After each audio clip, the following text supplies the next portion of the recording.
if I construct a theory that says A equals 1 and B equals 2 and C equals 3, then if I say A plus B equals C, that's an objectively true.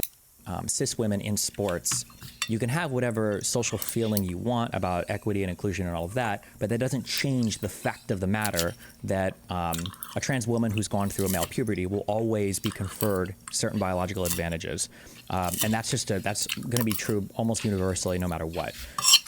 And that's a statement that is very, very, very hard to disagree with, almost impossible to disagree with. But I think I said that. Kind of, but there's a slight difference when you say something like you can't escape like the biological truth that a man is a man and a woman is a woman. That's an objective scientific truth. When we say things like objective scientific truth, I think we're invoking like huge bodies of philosophy. It's almost like importing a library. We're bringing in way more powerful statements, I think. That's where I start to have an issue with it. And it might not be an issue for you only doing that, but then the issue will carry over to, let's say somebody's having a debate or an argument over, well, what is a man or what is a woman, or what defines the difference between these two. Well, somebody will take that same argument before and go, oh, well, it's objective scientific truth that a man is a man and a woman is a woman. It's like, well, hold on, you're just defining it with itself. And now we can't have that conversation because we've been so semantically kind of mixed up before. Right, we're moving back into the semantics of it, but I would argue that doesn't reflect at all upon the objective truth itself, objective reality, which is what we're trying to map onto. And if you can provide a better mapping of how to map onto that, then go for it. But when we're talking about biology, something like Richard Dawkins, that is the best explanation we have been able to. I mean, that's the reason he describes the poetry of reality. That's what he's interested in through biology. Yeah, and I would hope that most scientists are trying to model some aspect of reality. It's typically what we do with science, because the better we understand it, the better we can manipulate it. It's just frustrating when that vocabulary then gets weaponized in other areas where it might not necessarily be as important. So, for instance, men and women, or trans women and women, like, say, showering together or having some shared bathroom or whatever.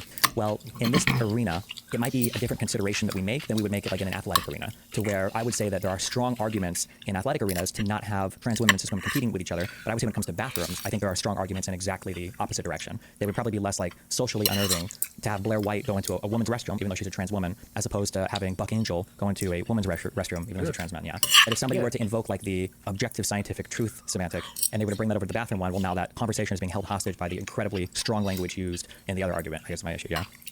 It could. And moving into that sort of debate, the problem I'm seeing, and I try to take it, the problem I'm seeing is that tomorrow, if I can decide that I'm a woman, and now, I guess it would be under the law, if I am now treated as a woman in all these spaces, because you're talking about differentiating bathroom spaces from the showering spaces or whatnot, the problem is that how are we going to approach that through the level of policy? Where the rubber meets the road is the policy, which I just how we legally approach this. So if I tomorrow I'm a woman and now I have access to all these spaces, and you can't feel uncomfortable, you can't question that, you can't tell me to leave, and that's the problem that I haven't heard anyone address. Yeah, so, debates. Yeah, I agree. I think that's a huge problem, but I think it just has to start from a better like semantic ground where like everybody's using a very clear understanding of the words. And I'm not going to disagree with you. I'm literally permabanned from Twitch over trans-related sports stuff. So I'm obviously sympathetic towards these arguments here. It's just when we invent new things, or when we have more like fleshed out ways of understanding things, then our definitions just slightly change over time. And I don't think there's anything wrong with that. So for instance, our definition of man or woman now is going to have more content than the definitions that people might have used a long time ago. For instance, we can identify things like chromosomes. We never could have identified those before. We can imagine a world, it might sound kind of silly, but like earlier we spoke about weight classes for boxing, right? Well, what happens if Elon Musk, gets everything he wants and we actually do build a civilization on Mars, okay? And on Mars, the gravity is, I think it's a little bit weaker than Earth. Well, if we had boxers going between Mars and Earth, well, now when we talk about weight classes, we would have an extra qualifier. We'd say the weight class is this many pounds on Earth, or this many pounds on Mars. We wouldn't be able to use the same weight class for both because it'd be slightly different depending on which planet they were on. It's kind of a goofy example, but like same thing when it comes to like bathrooms or locker rooms. Well, now if we're considering trans people, we just have to go back and understand, why do we have this category? Why do we have this separation? And is the separation still served by the two categories? So in the example of weight, having a 100 pound or 200 pound, like a 100 pound featherweight class, that's not served well if you can weigh different amounts on different planets, right? So we would have to clarify, well, hold on, we mean Earth weight versus Martian weight. And then same thing with the trans stuff. If we have like showers for trans women and cis women, well, are the bathrooms served well by having all women, including trans women there? Yeah, sure, they probably are. But what about like for sports? Here, probably not. So we do need the distinction of trans women versus cis women here, if that makes sense. Yes, I mean, but when you're talking about how to organize sports on Mars, given the gravity difference, I think that's separate from the ramifications of, again, if tomorrow anyone can decide that they're a woman, there's no escaping that in the landscape that we're being presented right now. These problems are still going to occur. You could talk about how they're enforced around bathrooms as opposed to sports and everything, but that's not getting at the, I guess it's just a different way of viewing the issue. Well, so like the argument that you just brought up there, in my opinion, so you didn't say anything about like objective scientific truth or anything like that, but without even saying that, I think that argument there you made was a very strong argument for why you can't have things like self-ID. It doesn't make sense to create a distinction if anybody can ID into the distinction. Like definitionally, that's stupid, right? Like if I say that, like, yeah, exactly. So like, I think that's a strong argument against self-ID inclusion in what is definitionally an exclusionary category. So if we have sports for cis women or sports for women, it wouldn't make sense to have sports for women as a protected category if anybody can ID as a woman. And I think that argument, right, I think that on its own is a defer for somebody simply saying that self-ID is a valid way to enter a woman's category of sports, right? Sure. It might be a better way to argue the point, but it doesn't remove objective reality, is my own point. Yeah, I agree. But it's just, I think the important thing is just identifying, like, what is the important, I guess, facet of objective reality that we're trying to talk about. And I don't think it has much to do with, I don't think it necessarily has to do... What's up? Not much. Eating lunch, then school. Either working on this project or trying to do some physics questions. I should probably work on this project, but I'm a bit lost, honestly.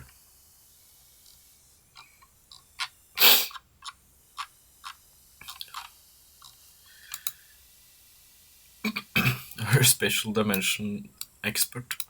No, I am an undergrad physics student, first year.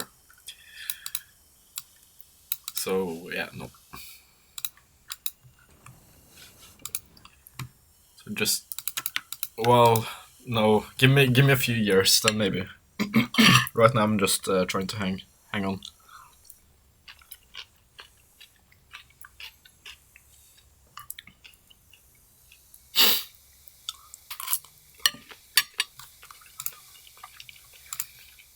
Let me think about this for a second.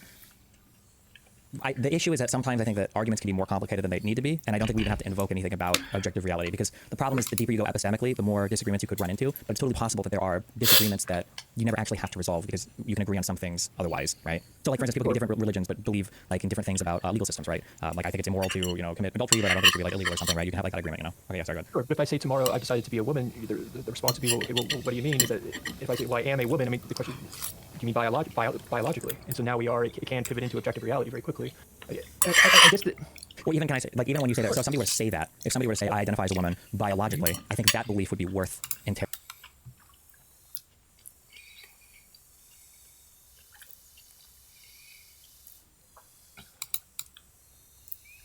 I have no idea.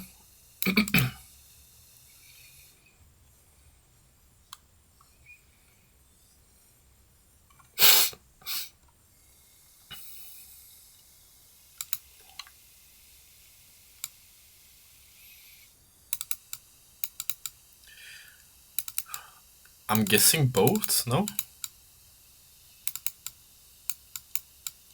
You're from Norway, yes.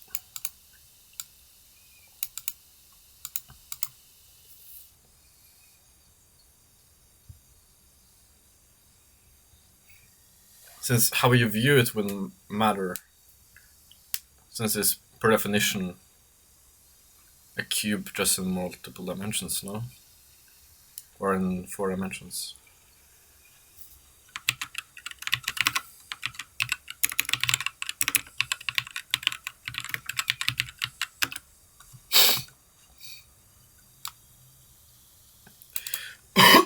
Okay, maybe not.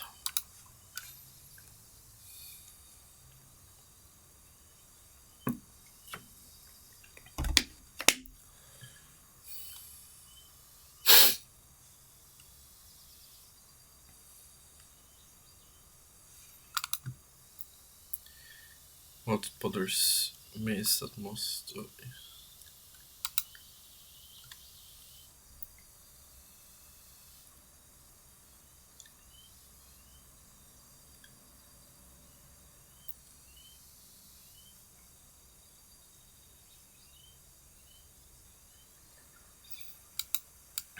I have no idea. I've never done this subject.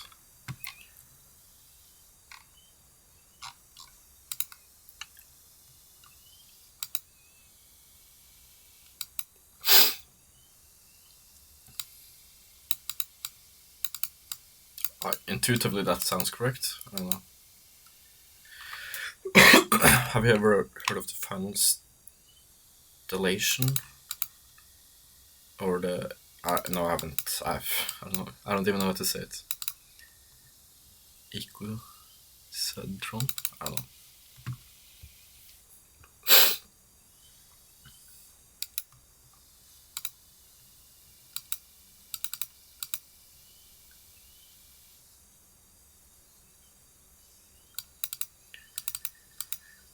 I don't even know what that means.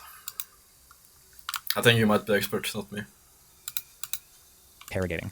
Because then you could ask somebody, well, when you say, because even if you follow that line of argumentation, there's a defeater for it based on how you, people call it like semantics, like it doesn't matter, semantics are incredibly important. So running down this real quick, so you say, oh, I identify as a woman, you're like, hold on, you identify biologically as a woman? They go, yes, actually, biologically I think I'm a woman. Oh, okay. Well, if you identify biologically as a woman, if you look at the category of women's sports, why do you think that category exists? Is it just for people that identify as a woman biologically, or do you think that category is supposed to invoke something more? If they say it's Finnish music theory, but I'm a geometry enthusiast. Oh yeah.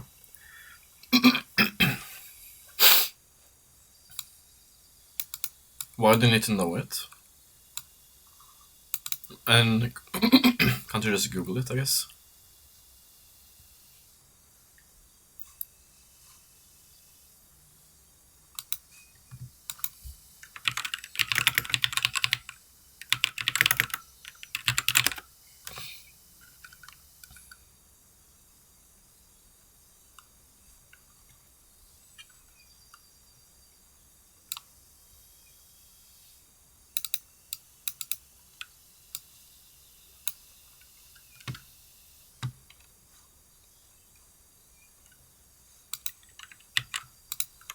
just for people that identify as a woman, then you can, then the obvious like Joker defeater is like, okay, well tomorrow the Rock ID is a woman, would you allow him to compete in women's sports? If they say yes, I mean like it's absurd, then you just ignore them, you blow them off because this is dumb, right? But the person's eventually going to decide, okay, fine, if I want to say that I identify something biologically, fine, whatever, but the way I'm using biologically there is different than how basically everybody else uses biologically, and I'm probably better suited to use a different word. Like you can argue there that your semantic distinction here is very poor. You shouldn't be using the term biologically here because now you're standing in opposition to how everybody else in society uses biologically, I would say. You know what I would say? It's an invalid argument because I cannot identify biologically. My biology is independent of how I identify. So therefore, it's not a valid statement to make. You could say my gender identity is different. The problem is we're now making that leap and claiming that you can identify. That would be it seems. The line, so this line of dialogue you're on, I think is infinitely stronger than just saying like objective scientific truth. When you start saying things like you can't self-ID biologically, there's no category that exists like that. Save for categories that are created especially to self-ID. Like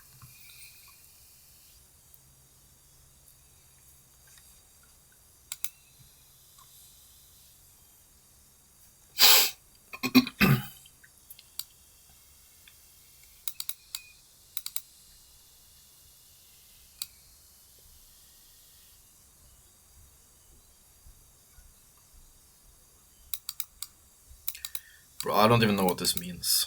A circle? Do you mean like a ball? Not like a ball, but like a sphere?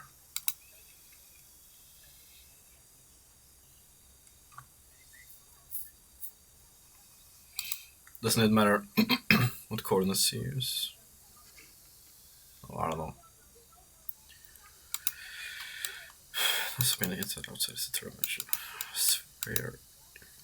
I don't know what this even means. Why do you even need to know it? Or what are you learning it for? like a name. Some people say, well, you can ID whatever name you want. Okay, sure, but definitionally, names are just things we call ourselves. But you logically defeat a category by saying anybody can identify as the category. There has to be content to the category. You can't just say I am a thing, and now you suddenly are the thing. Because if that was true, then the thing itself would be meaningless. Right? I think those are super. I think I have the theory for Fermi paradox.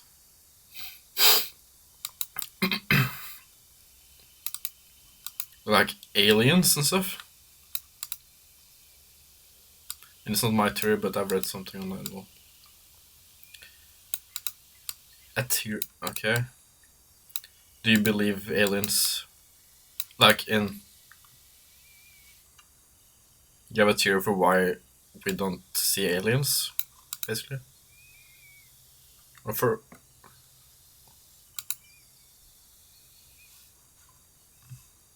How does that relate to this?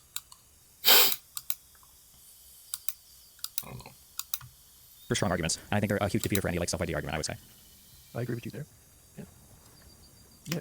Yeah. I mean, I did that video on Professor Dave. Like, I'm genuinely trying to follow along, and I get what he's saying. Where Okay, what's the theory? Come on. I can try to debunk it if you want. I think that the Earth and the universe are a hypersphere that constantly turns inside out. We're living on Earth's inner surface.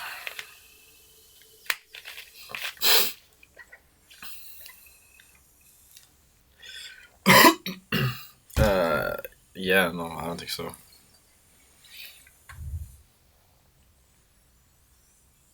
What? If you could fly up, eventually reach the outer side of the planet, there's a giant black hole in the center.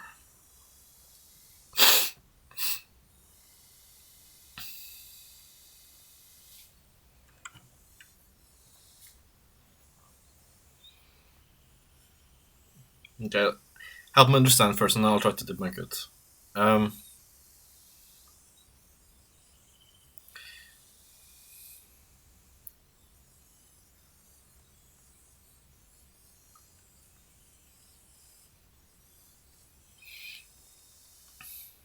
Okay.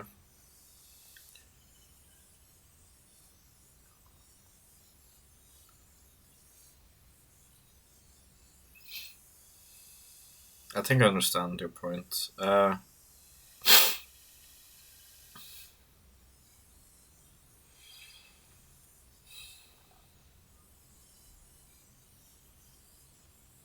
First pushes from the center outwards. The problem being that your theory, right? I can't think of a dispute right away because you're like inventing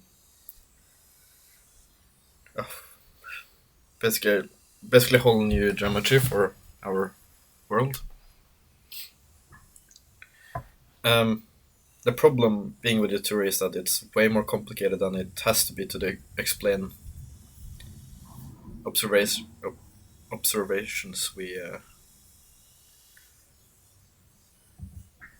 see.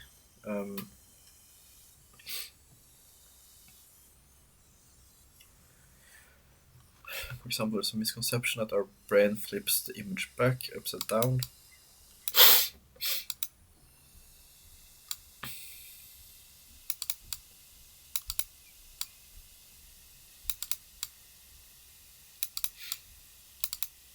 But that's just true. Our eyes.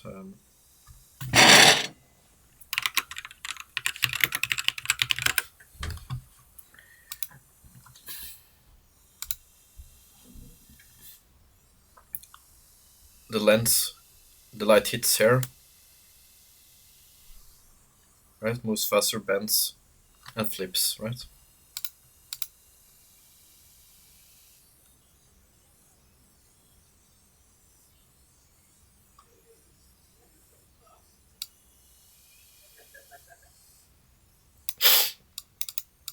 It's not up and down or reversed, it's it's just that technically the image that hits this point is flipped, but we interpret it correctly.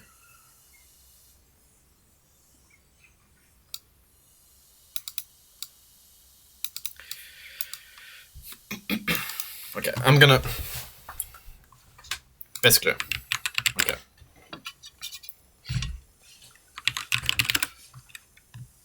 This is Dave.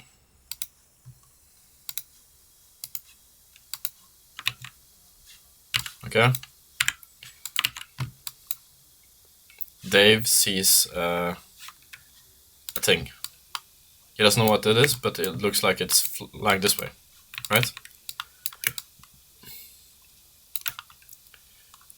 Here's the thing. It could have been just some breeze or like a leaf or something. Been carried away with the wind. Right? That we can observe, we can test, we know the properties of the wind, we understand it, right? But Dave thinks, oh, this must have been a ferry. because a fear would fly exactly like this in my theory, right? But the problem with that is that he will never be able to test his theory. So it's a lot better to like try to use a simple explanation and then test that. It's true, it's impossible to test. If something is impossible to test, then like why would you? Kind of defeats the whole purpose, you know.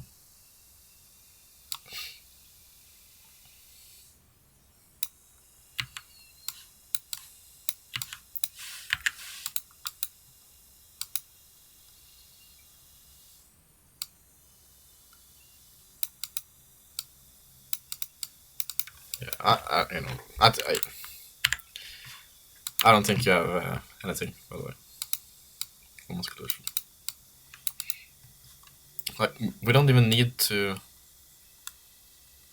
use this theory because our current understanding of the universe lets us predict stuff, which is a very good sign that it's correct, right?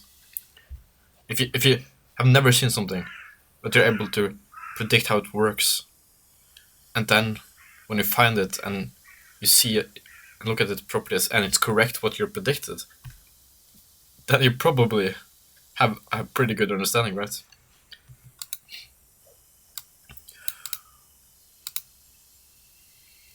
The redshift measurements discovered galaxies older than the universe.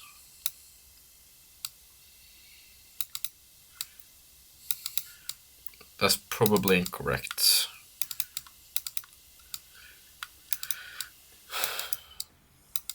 I think it's a misunderstanding. It's probably not older than the universe, but the light has traveled further than the age of the universe. If that makes sense, right?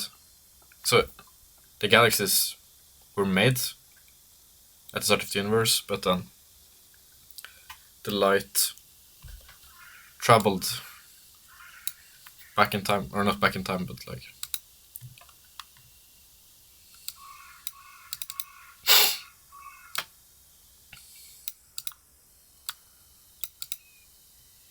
I understand what you mean. Okay.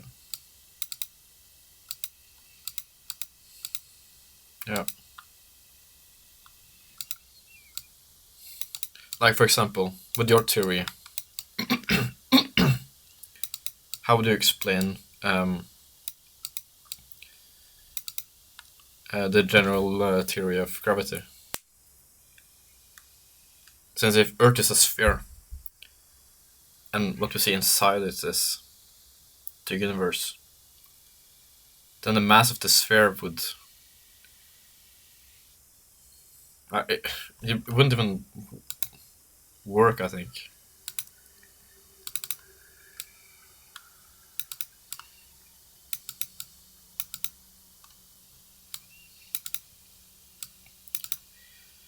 What would happen if it's spinning? It would feel like gravity, of course.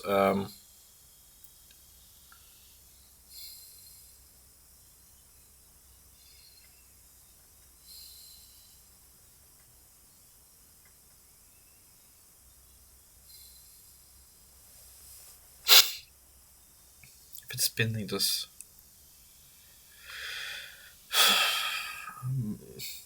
Okay, if it's spinning, then it's technically the same force. So yeah, that could work, I guess.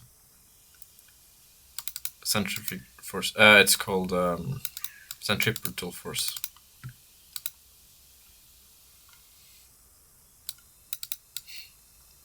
Technically, it wouldn't even create the illusion of gravity. It would technically create the same gravity, I think.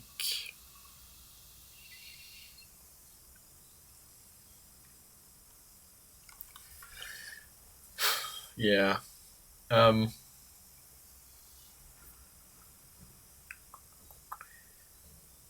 Yeah, I think it's technically the same. So basically, if you're in a box going in a circle, or if you're standing on a rocket ship, or if you're standing on the Earth, it would be the same measurements. Um,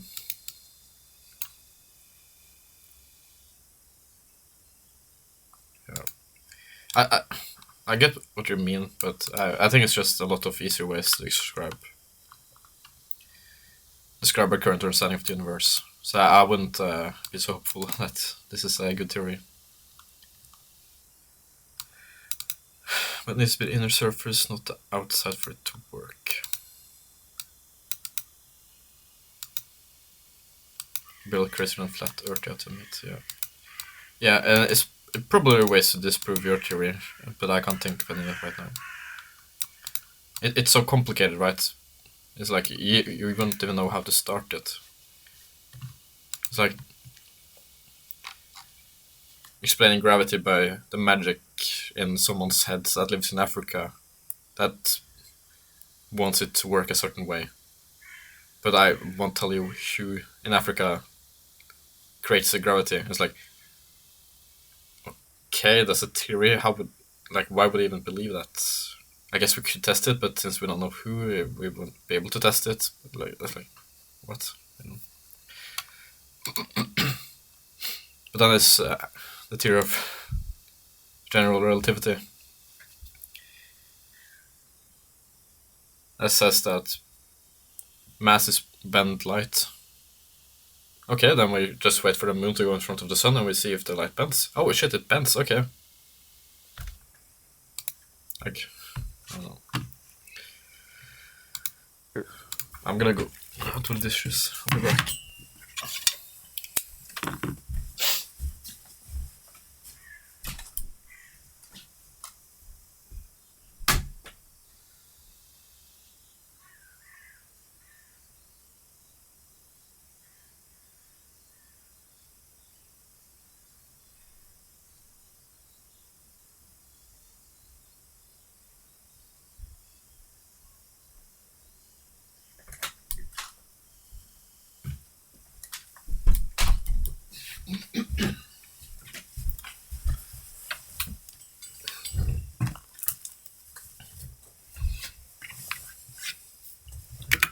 We separate sex first from gender, but then we switch gender to gender identity. The problem. Okay.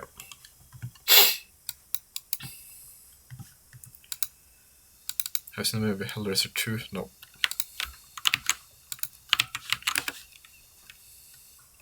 I've never even heard about it. So, don't search it up yet as Gordle. Be careful. Okay.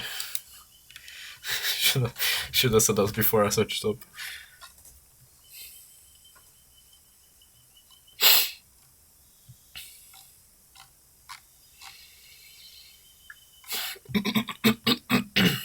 Mm.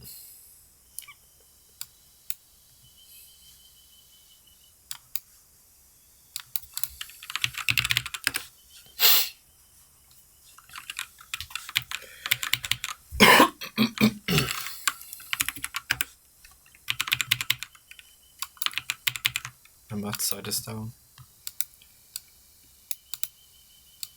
Usually the bad pictures don't show up in good images. Okay. We're lucky. Hello. Let me enter.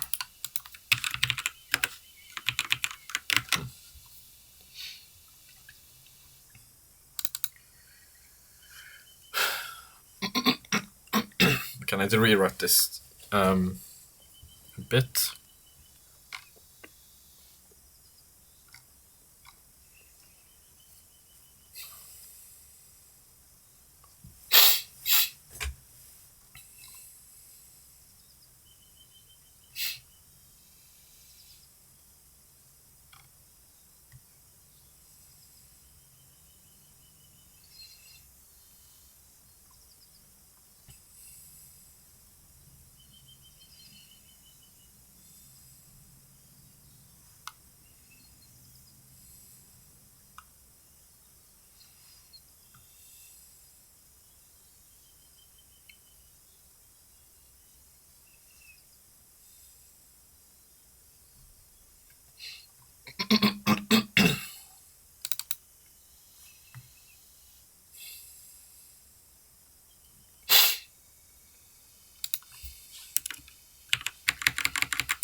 heard about the Slinky fall paradox or something like that? No. Where Slinky falls, it pushes from up down.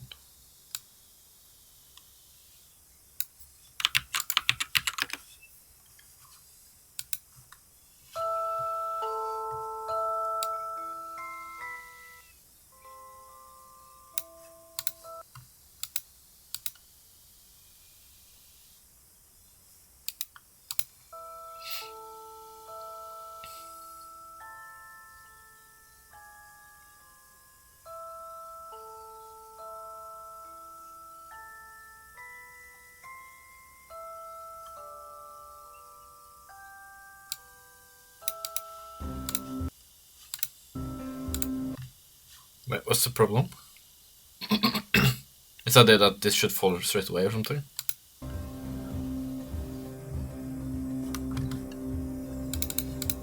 This makes sense to me, right?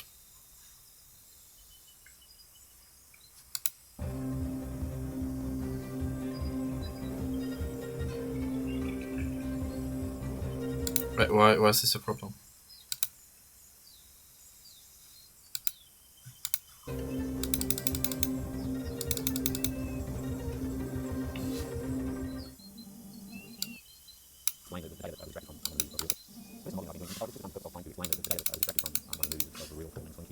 What you see in this one is that the turns at the top are snapping together behind a front that propagates down. So the blue section at the top is the part that has collapsed. So initially nothing's collapsed, and then more and more of the slinky is collapsed as that front runs down the slinky. And how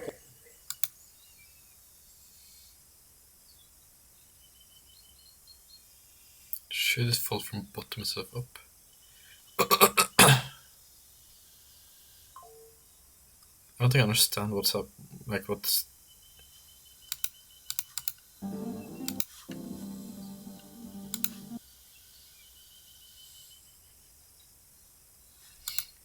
So this is the modelling that I've been doing, and so this was done for the purpose of trying Like, nothing with fast gravity, to be fair. to explain the data that was extracted from one of the movies of a real falling slinky. What you see in this one is that the turns at the top are snapping together behind a front that propagates down. So the blue section at the top is the part that has collapsed. So initially nothing's collapsed, and then more and more of the slinky is collapsed as that front runs down the slinky. So if and it's how equals. close is that to what actually happens? Well, I think that if you watch the movies, you can see that the turns don't collapse instantly. So how did you improve on that model? Well, I assume that there's essentially a fixed number of turns over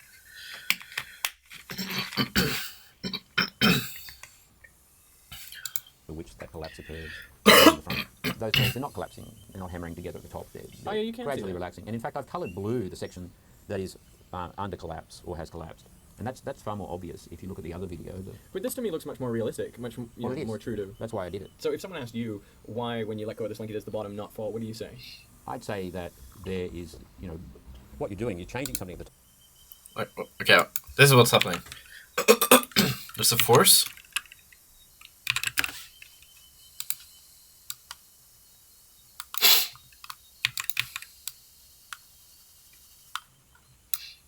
Force on this part, or on every part here, going upwards, right?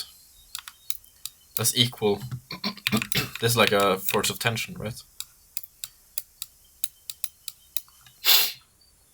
That's equal to gravity going downwards at this point.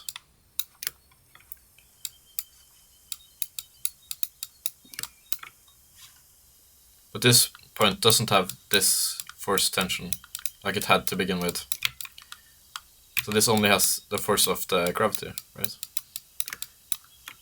And then this propagates down until every part here no longer has this force upwards. It's basically shrinking down until every part of the slink only has the gravity down.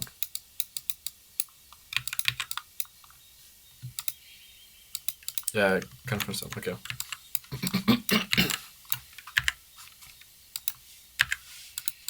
top, and then there's a finite time for that information about the change to get to the bottom of the slinky.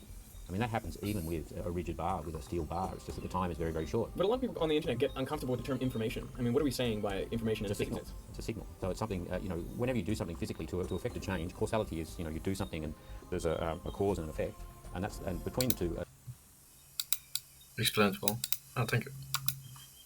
the information has to propagate, the signal has to propagate if they're not at the same location, physically at the same location. So how long does it take the compression wave to get from the top to the bottom? About a third of a second is the collapse time. Is there any way to extend that time? Because, you know, If you decrease the spring constant, make it a softer sprinking. yes, then that takes longer to collapse, which just sort of makes sense the way it propagates more What slowly. If about you the make mass it of the more, if slinky? you increase the mass of the slinky, it gets longer as well.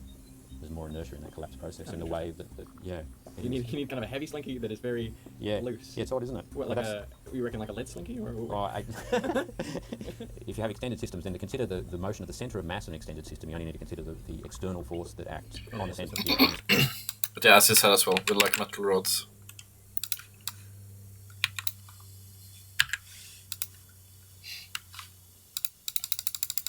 The same is true for metal rod, right?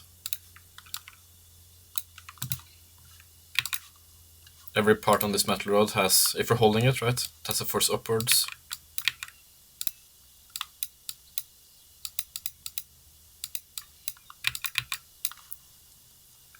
And every part has also a force downwards to the gravity, right? Then when you let go, this part has only force downwards. This part still has, it's being held up by the top part, right? Could you explain why a sphere can be turned inside out? I don't know.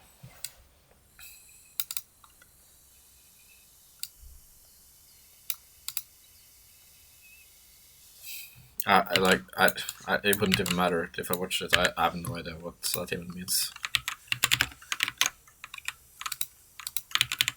The fuck is my wicked down?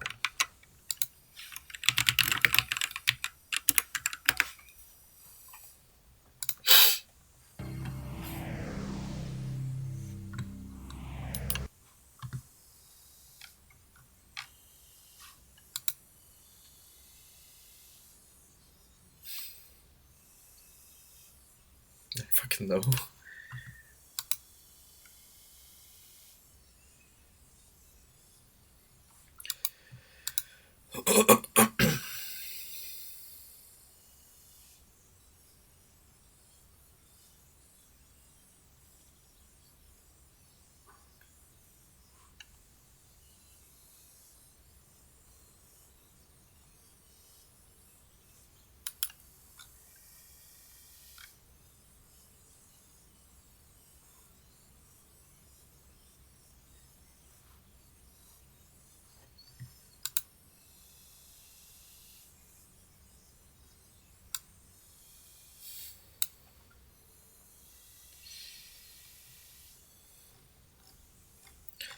Like a Morbius strip or a like a Klein bottle, I can understand that. It just looks like it works, I guess.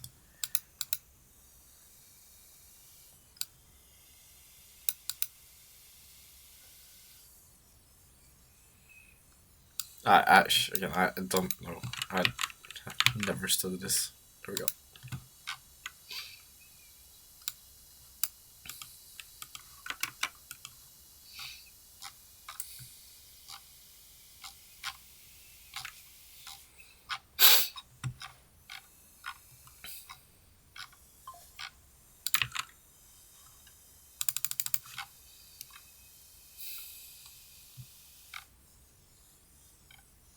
Basically, I need to steal this thing.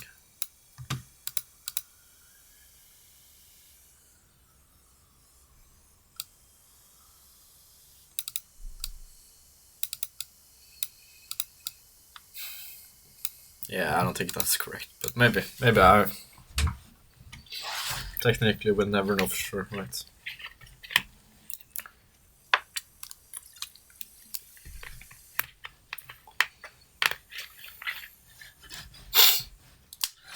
Once there's a planet on this universe. Yeah, maybe.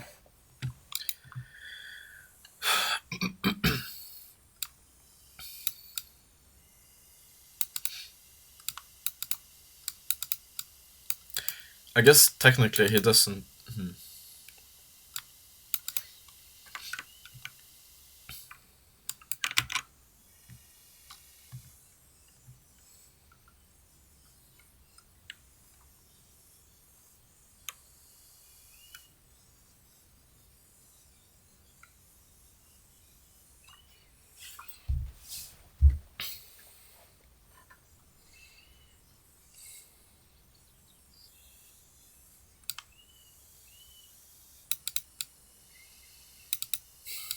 This is vague.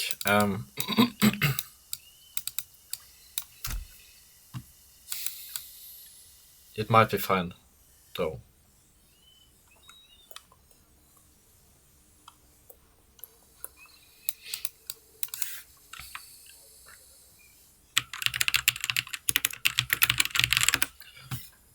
I can try to explain it a bit.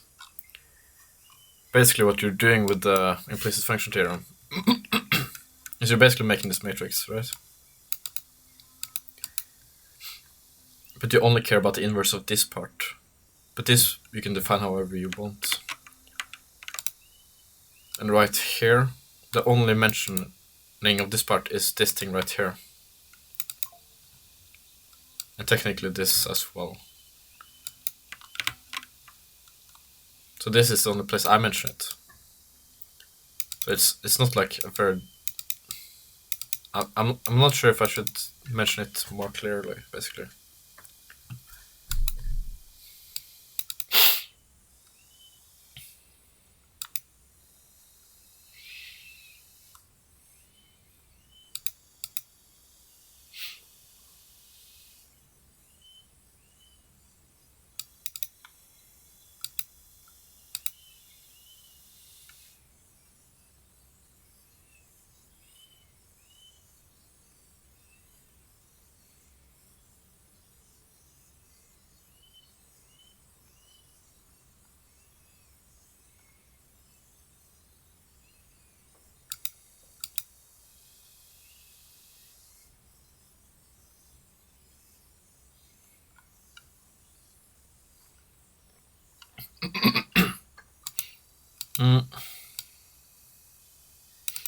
In 3D and 4D and any dimension, you can find the point on the graph only by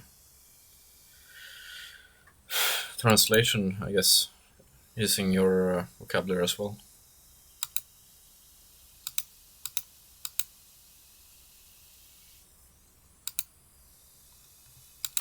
This is basically the same thing.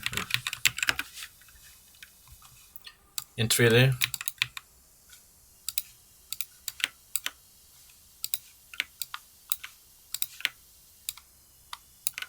you only need to know like a point on each part of the graph, right?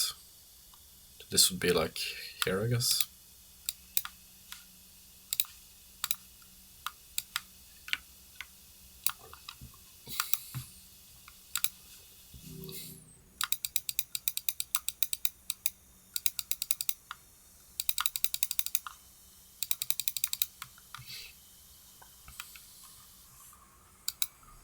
But you can also describe this point as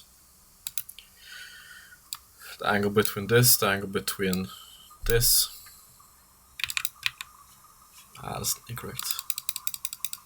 The angle between this and the angle between that, and the length of this line. But this just extends out. You don't need...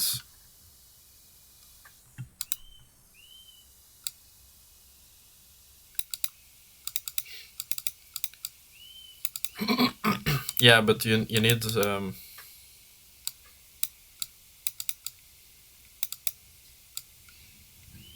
No, you do need the more rotations.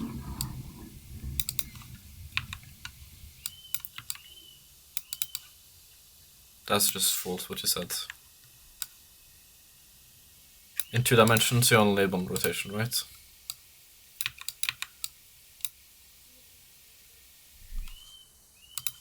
Each degree is the rotation, yeah. But you're basically thinking, oh, if we have a point up here, you only need to rotate up this part, right? But if you move this point over outside here, with that same type of rotation, you wouldn't be able to get to this point. So you need a rotation in this axis as well. Right. So you need multiple rotations.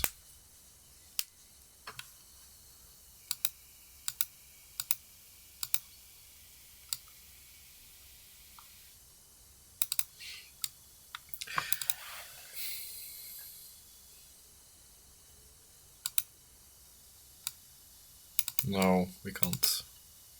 Yeah, you're sadly wrong. I'll try to explain it though.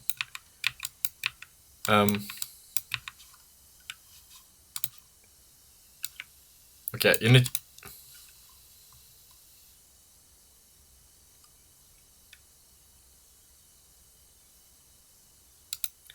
Yes, but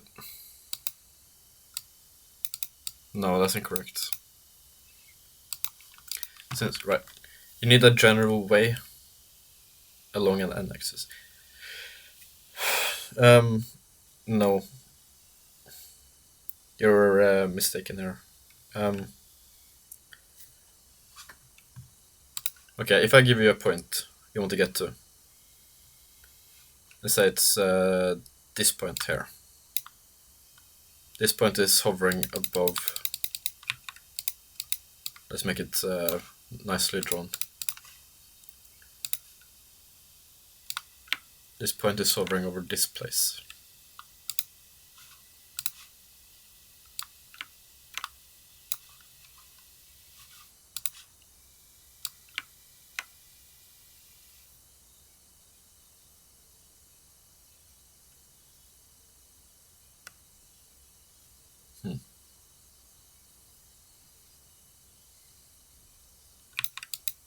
This line is wrong.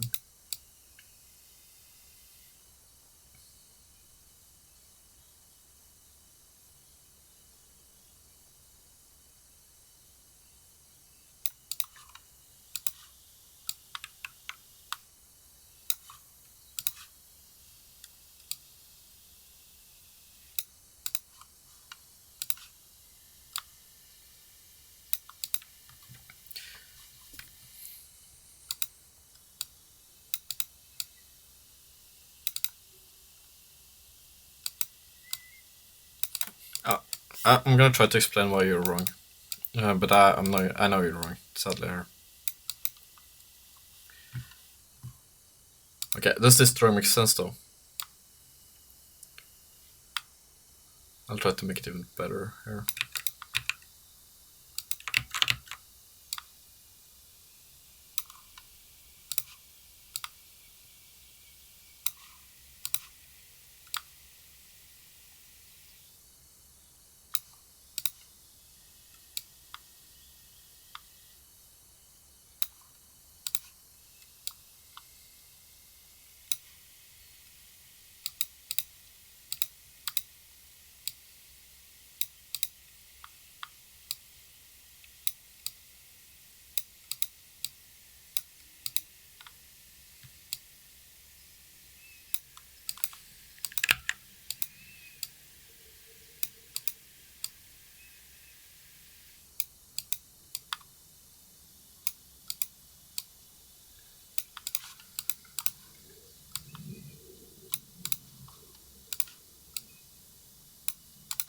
Okay.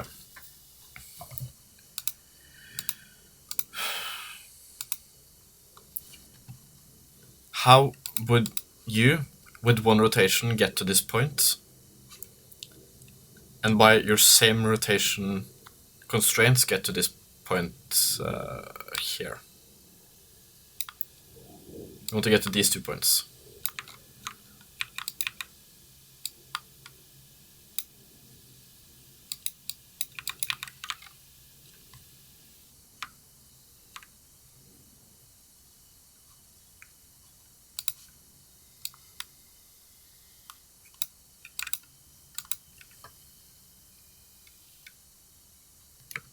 Drawing looks professional. Thank you, thank you. It makes it easier when you have detailed drawings. We're talking about finding it. Where are 2 points? Because if you only need one rotation to get to any point, then you should only need one rotation to get to any points. I think I just said the same thing twice. So basically, with my 2 rotations, I can get to this point, and any other point, by only rotating in a single axis, right? But with any rotation, any single rotation, you can technically get to both points, but you can't get to 3 points. So I need to define how you will get to all these 3 points with a single rotation.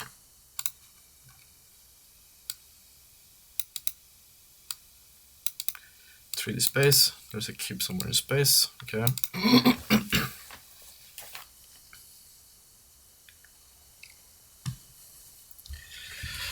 How many rotations does the camera need to face a cube? It needs 2. Or technically it needs 1, but then you can only get to that circle, right? Since what you're thinking is basically you have defined a rotation. Let's say the rotation goes like this.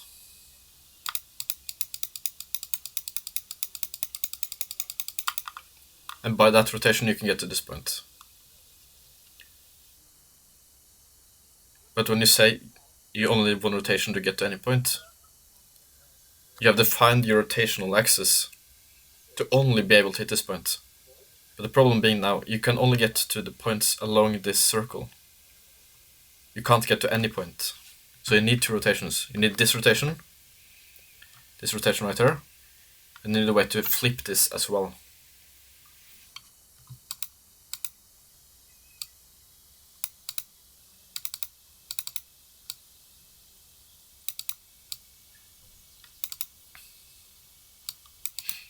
No, a rotation is defined as only being in a circle. You're thinking about in 2 dimensions, so per definition you need 2 rotations. So you're basically thinking you have a point and you only need to rotate up to get to that point. But a rotation only happens along one axis. So if the point is not in front of the rotation, to the side, you need a way to rotate to that point and then up.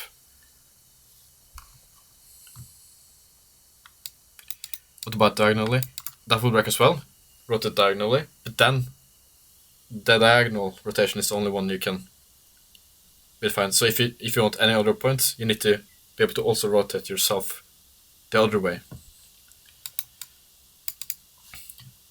Basically, you can define your rotation to be this, but then you can only be on this rotation.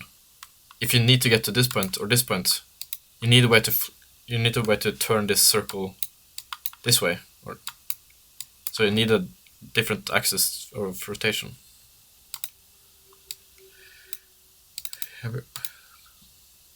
Gimbal lock.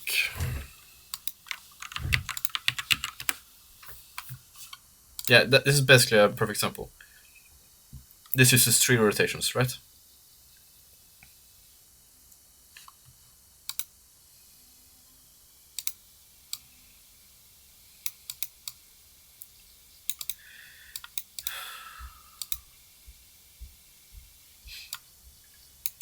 Oh, it will come. You just need to... But this is perfect, right? Because I have 1 circle, the blue one. This can only rotate this way. It has a green circle, which can only rotate this way. And you have a purple circle. This doesn't matter for our case. But you see, this blue circle is 1 dimension of rotation, and the green one is another. So it's not 1 rotation, it's 2 different rotations. Okay, but what about this? Let's forget about rotation and we'll talk about translation. Okay. You can reach an object in 3D space using only 1 translation. No.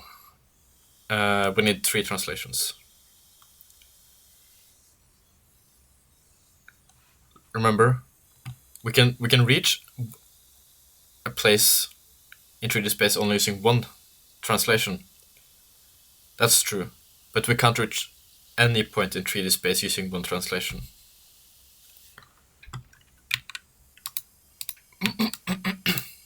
Basically, if you define, we basically say, if we define our translation to be along this line, then we only need one translation to get to this point. But we can't use that same definition to get to this point or this point. If you want to be able to get to any point, we need to define 3 different translations. So we can define it maybe like this, maybe like this, and maybe like this. With these 2 lines, we can translate them. So this one will be 0, this one will be maybe like this, and then we move this up a tiny bit, then this one plus this one gets us this one. Or more commonly, we can use the axis lines, this one, this one, this one.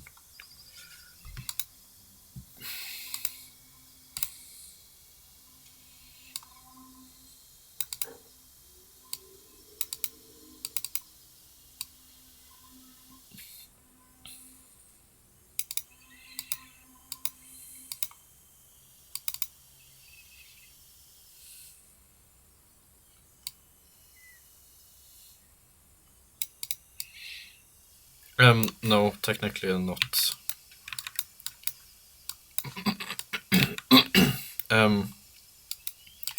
The sphere is only 3-dimensional. So each line in the sphere is only 3-dimensional. Or technically each line in the sphere is 2-dimensional. From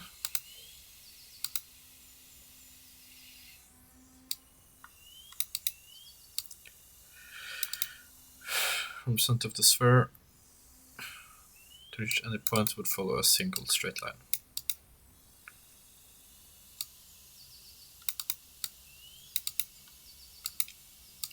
Yes, but the sphere is 3-dimensional.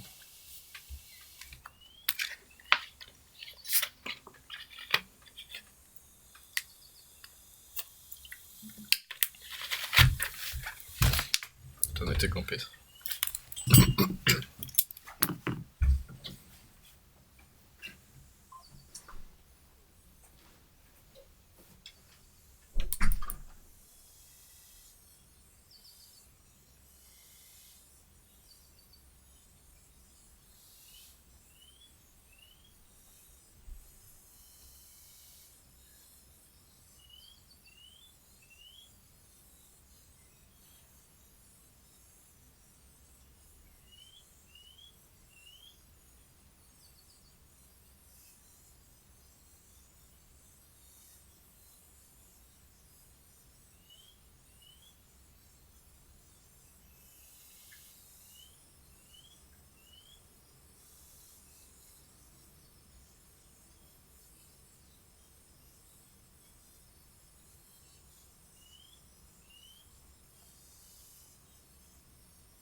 Right, I'm back.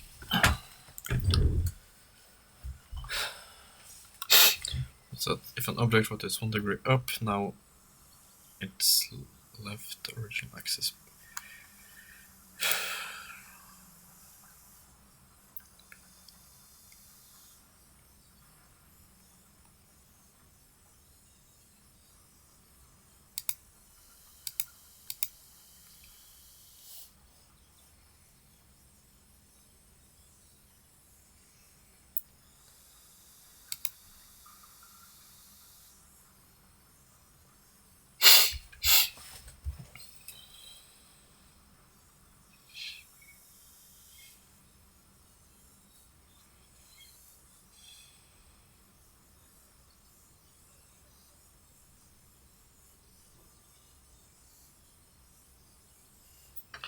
I don't think I understand this.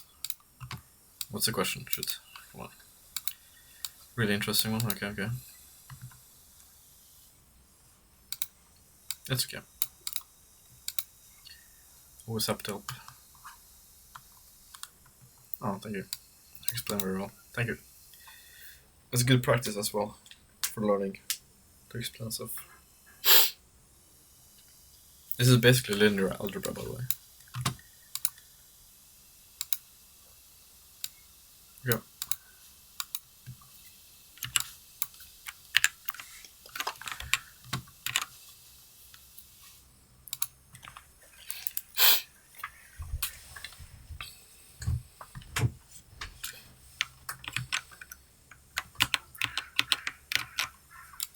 I think I'm actually going to keep this.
It's interesting though.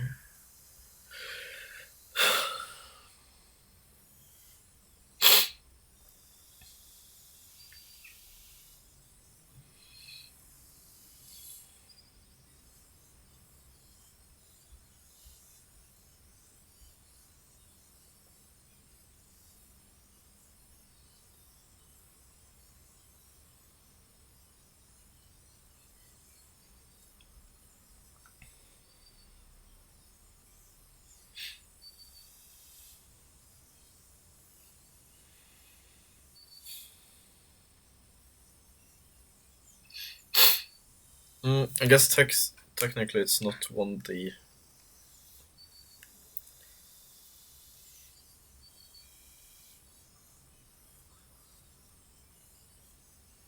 Since it would matter. Okay. You're basically standing in a box, right? And you're looking straight forward and you're seeing the line.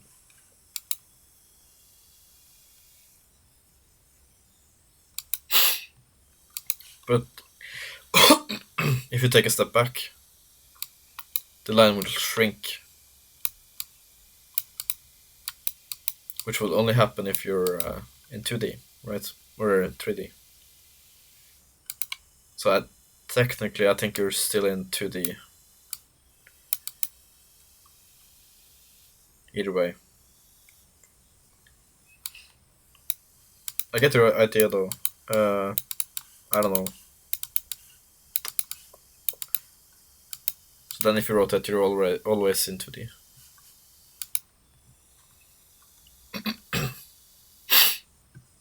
Yeah, we're facing it, right? So you're seeing this line.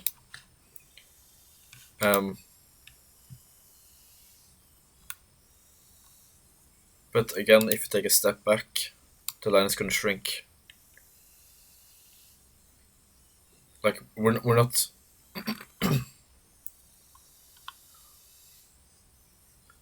we're not observing it in one dimension.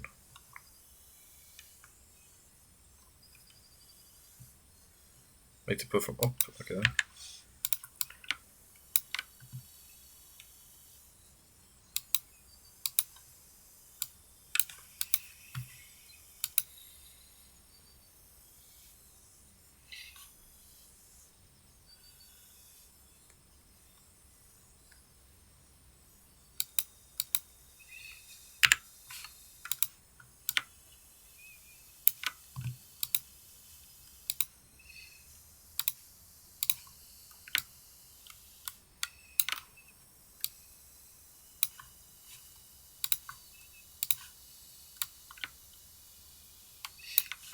It would still be true though, what I said.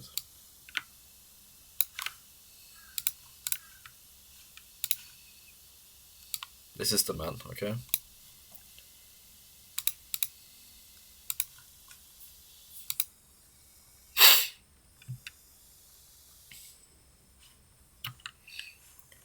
The man, first of all, this is 1D. The man is looking at 1D, right? But he's looking at 1D from 2D. So if he takes a step back,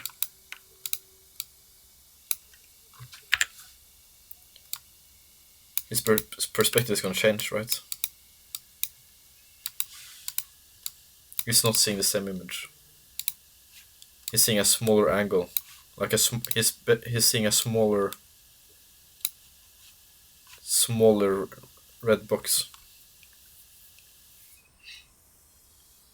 or a smaller red line.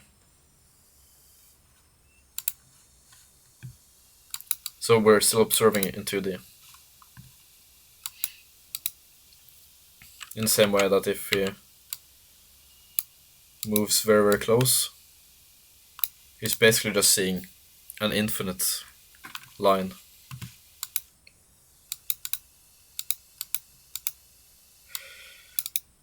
But if you rotate 90 degrees, is he still seeing the 1D? He's never seen the 1D. It looks like 1D because of the perspective, but it's he's still in 2D always.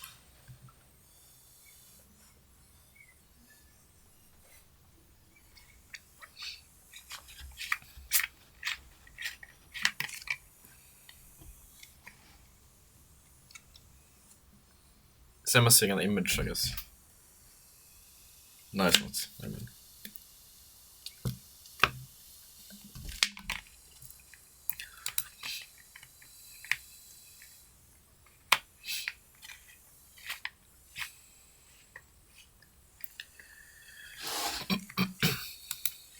Okay.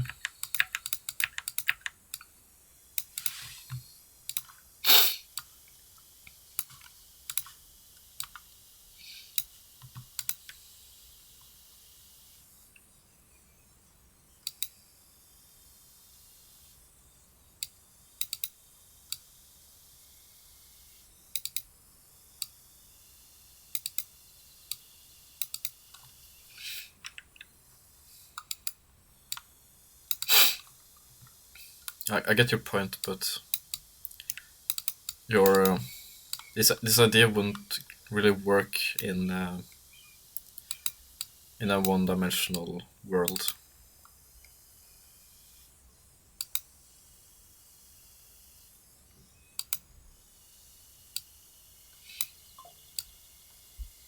It doesn't quite work.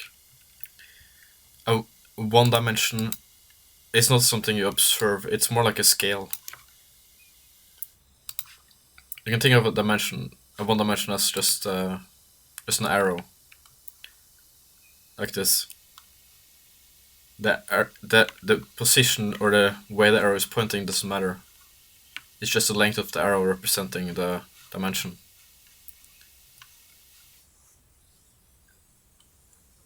And by that same logic, since the direction doesn't matter, we can just represent this arrow as a number. Like 10. We can represent it as like a length, large. It doesn't matter. This is the same as this if this was 1D basically.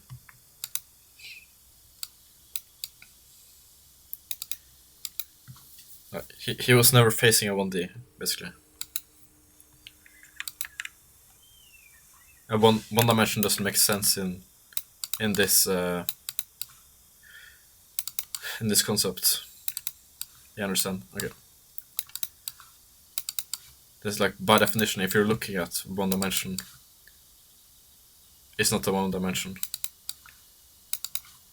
It's more like, yeah.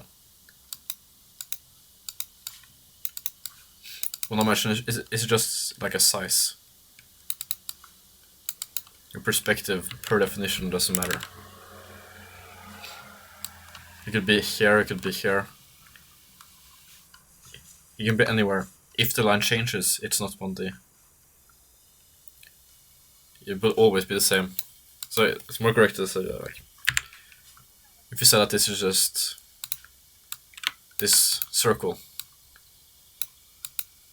and the size, okay, that's a bad example. Oh, well.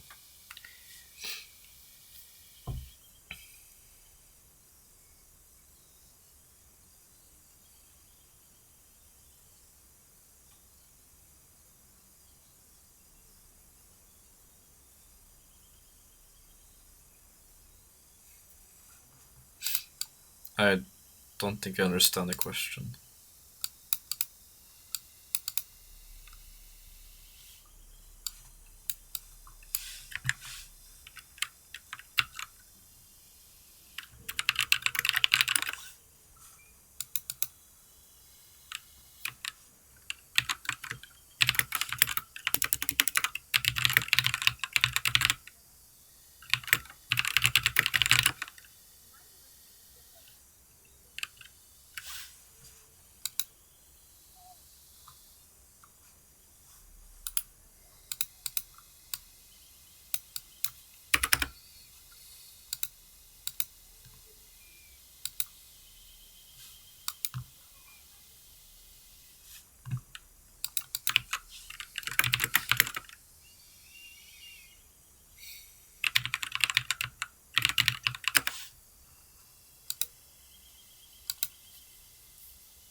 No, it's not.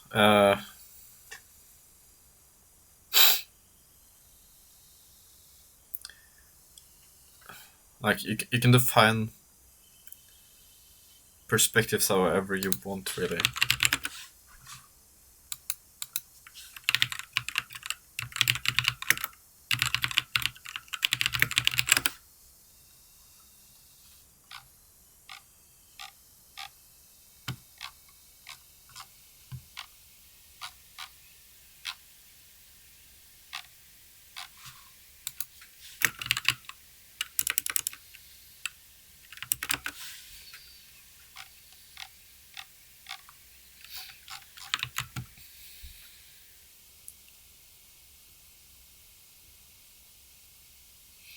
So we're definitely seeing in Hardened Tree. Yeah. Or it depends, right? Since you can make the perspective however you want it to be.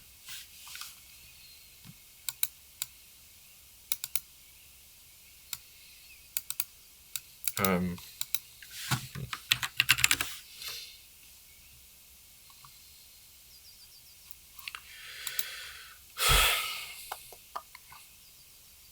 I don't remember what it was called.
Kommer an på situasjonen, da.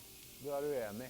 Jeg er litt uenig. Det er nøytral, det der er uenig, det der er svært uenig. Så du går ikke i slåsskamp. Det er noen som slåss jævlig mye. I don't know if I Sorry. Yeah, it wasn't that. It was basically a guy that made game engines that could work in any perspective, basically. So it was basically visualizing how it would look if the outer sphere would be closer, or if closer objects would look further away. Maybe.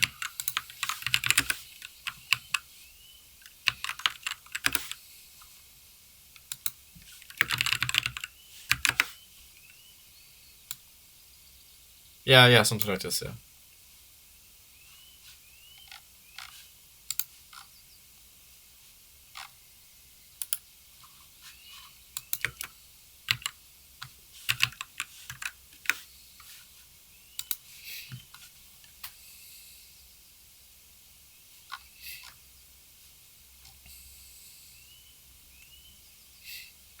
Yeah, so basically you can make whatever you want. It's nothing that's more real. Yeah. Like you can basically, we live in like a, I guess, flat space, whatever.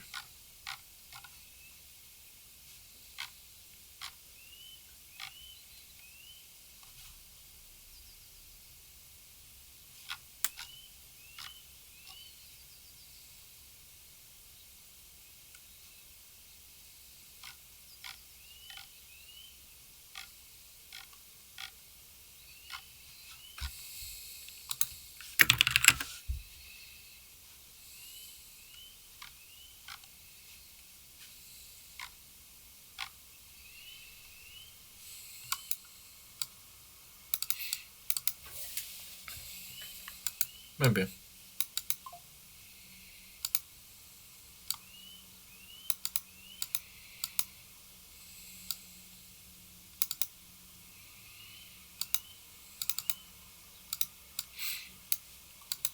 I don't know.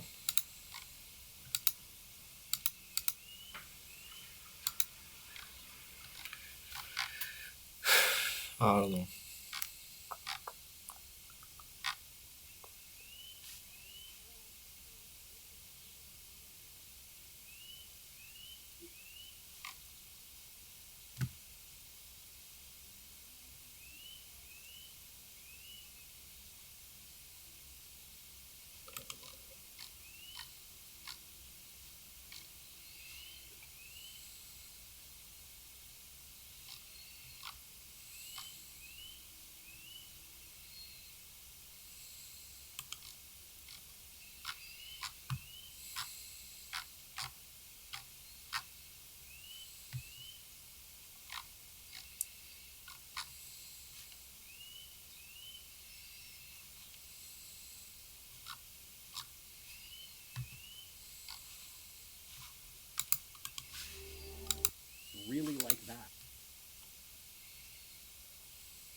Bro, I don't even know what this is.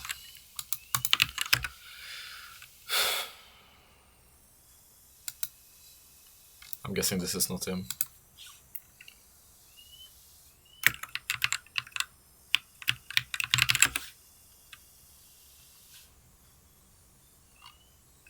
Yeah, I don't know.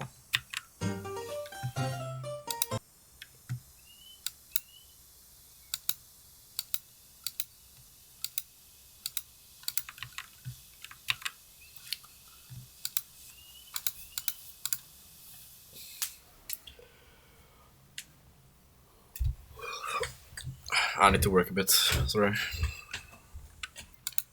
It's called a geometric shape. Looks weird.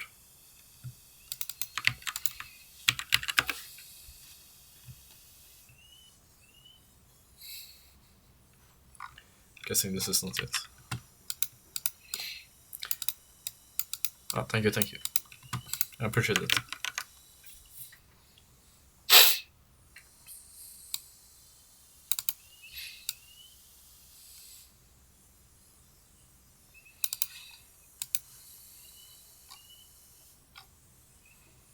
Just gonna add that.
Should probably guess that.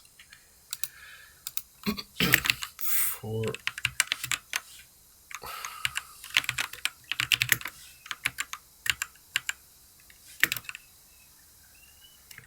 roll X in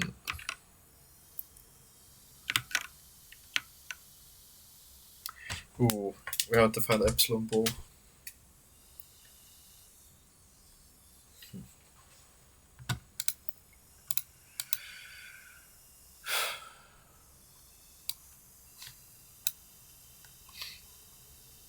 Whoa.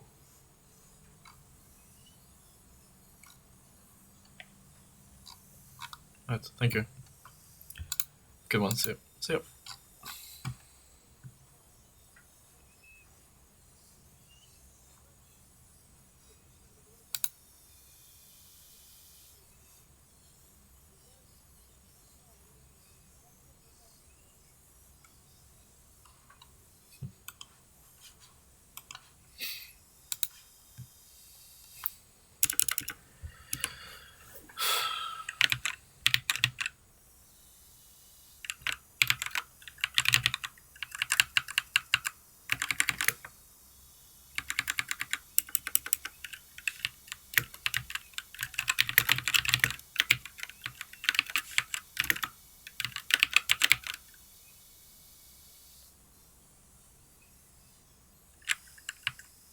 What?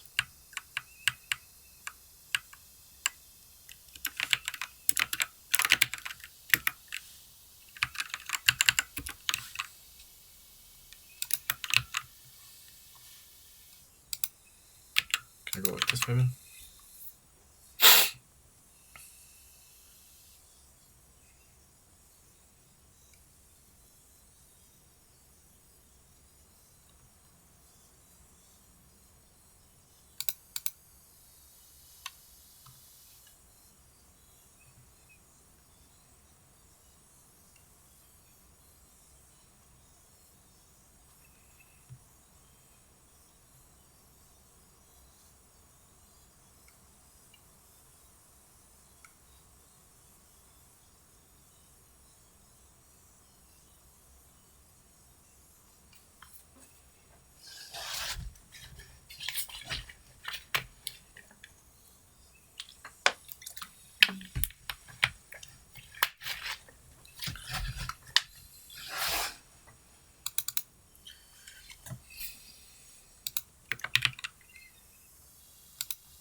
think we will.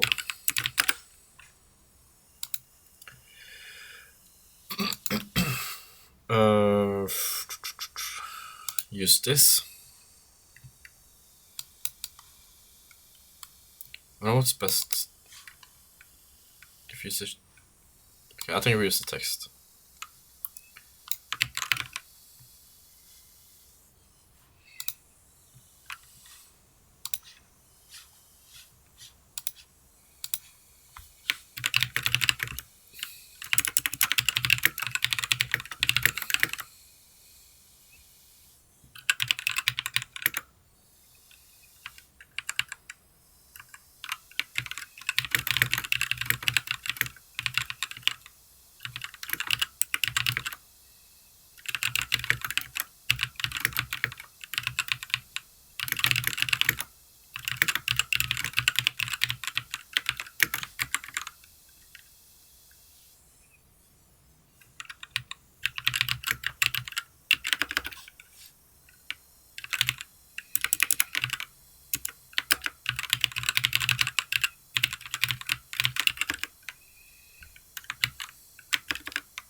Mm.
if I get 10 of 10 points, that might be a good sign.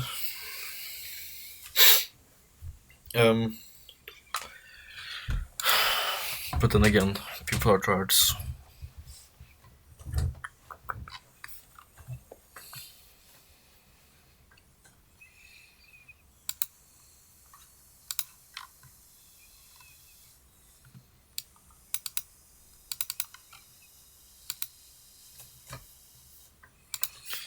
Okay, we'll do the same for this one, I think. This one is more work though, but...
Do you think ChatGPT might be in like a mode where it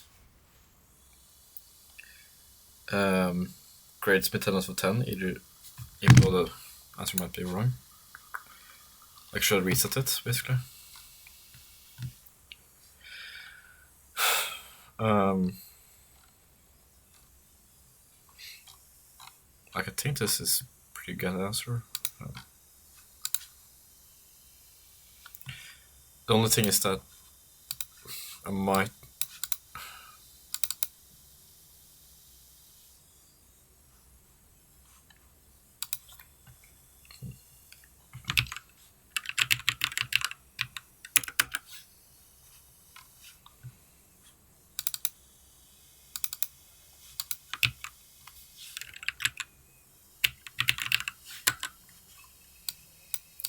Okay.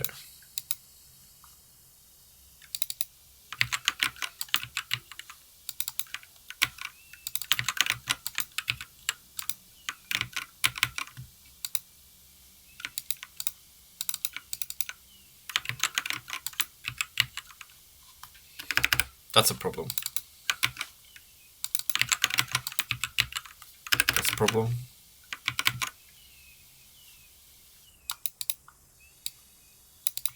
Okay, so technically, this function has a saddle point. And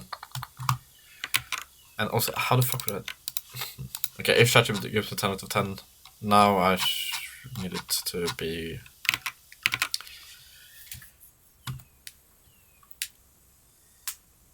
reset. Because in my opinion, this is not a 10 out of 10 answer. And I don't think it will be graded as such either. Okay.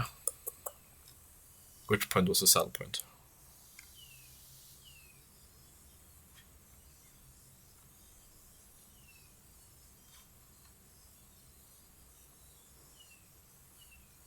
Fuck, I don't know.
Okay, yeah, that's basically what I thought. And I need an A very badly. Because that means I can get a C.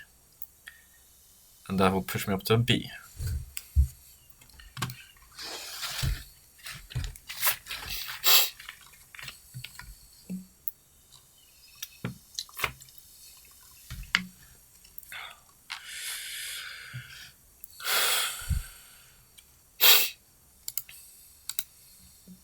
Adder til funksjoner 2 en ekstremaldig setning gitt at vi har f, u er 2R, og at u er lukket og begrenset, og for kontinuerlig. SA vil få maksimums- og minimumspunkter i u sagt PA en A en M at det betyr. Okay.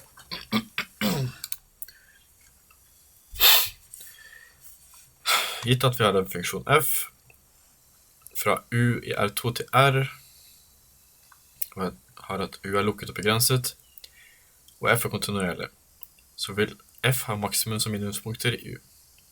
Sagt på en annen måte betyr dette at for en gitt funksjon f på et område i R2-planet, funksjonen ikke har hull, så vil den ha et min- og makspunkt. Når vi har et min- og makspunkt, P0, vil en av de følgende gjelde.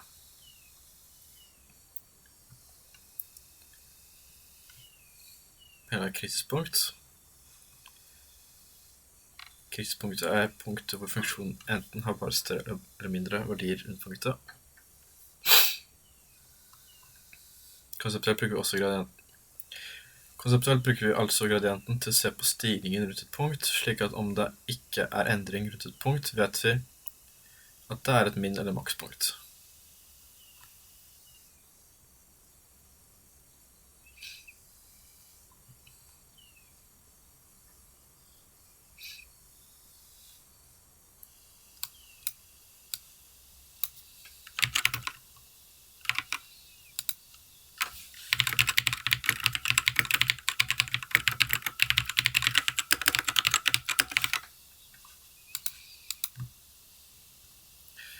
Singulære punkt er punktet hvor f-derivert i punktet ikke eksisterer.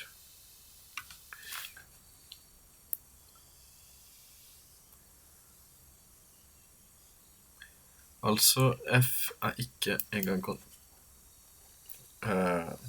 glatt, basically. Det betyr ikke nødvendigvis at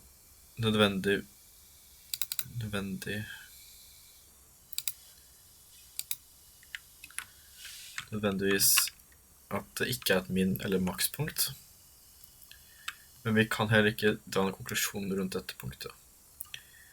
Et annet punkt er punktet langs definisjonsgrensa, altså om funksjonen er kontinuerlig økende, så vil den ha en min- og maks. Så vil den ha min- og makspunkt. Men disse vil da ligge ytterst på grensa.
Forklare upresisheten, I guess.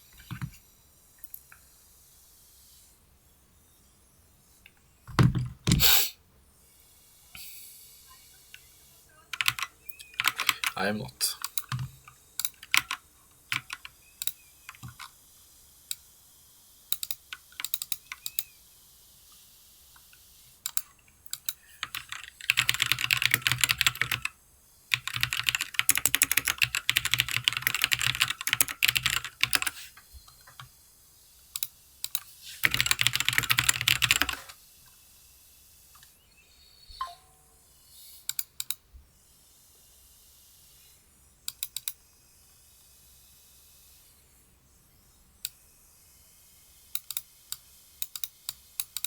Is that what I wrote?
Basically, I know this is wrong on purpose, but I think we defined a singular point like this and a critical point like this, which means when we talk about critical points, it doesn't make sense to mention that it's also this. I don't know.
Hmm.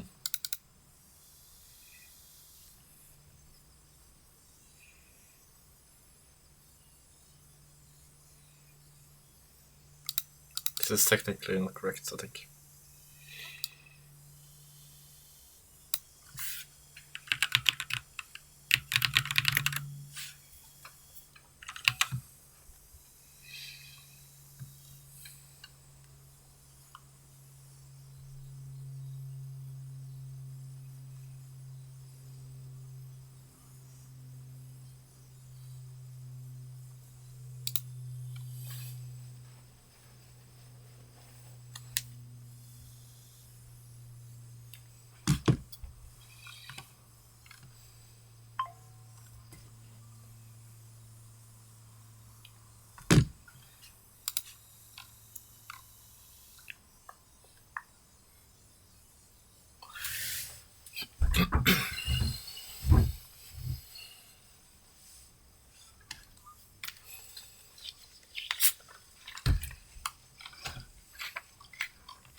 Ok. Kan klassifisere disse punktene med analysere determinanten hestematrise gitt ved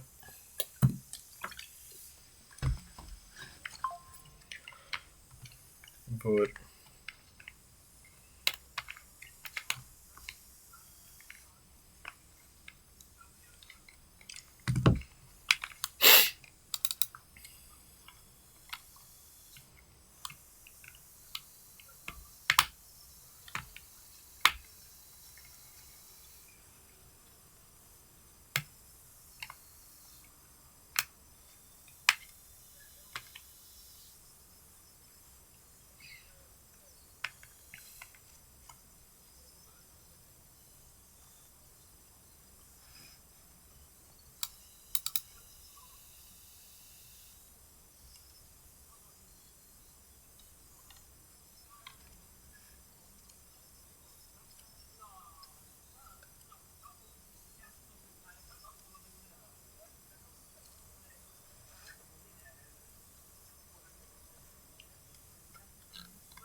Okay.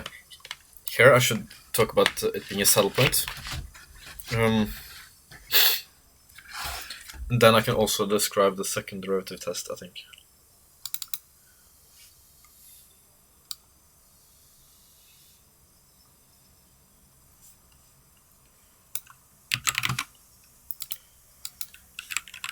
Dette punktet er et sagerpunkt, tror jeg. Kan du hjelpe å forstå?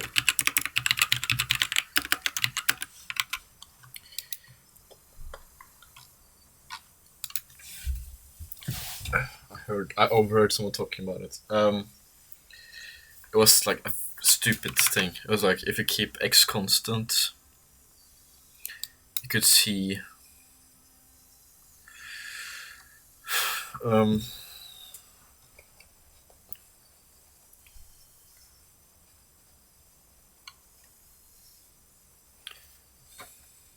you could basically analyze this. Was the idea, I think.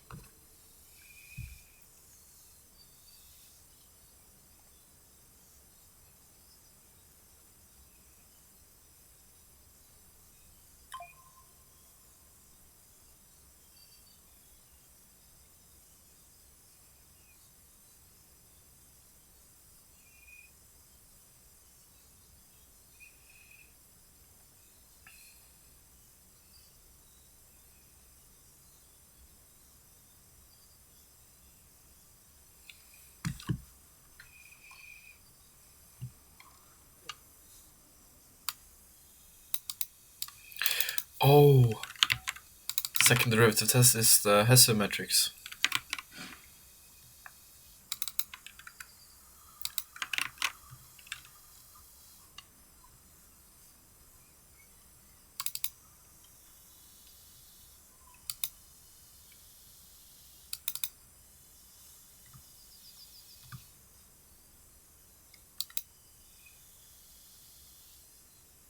Nå ser det terminaten til andre derivert testen. Til andre derivert testen. Og så kalt Hesse-matrise. Beskriv det grunnleggende teorien for ekstremalverdert funksjon som inkluderer andre derivert testen.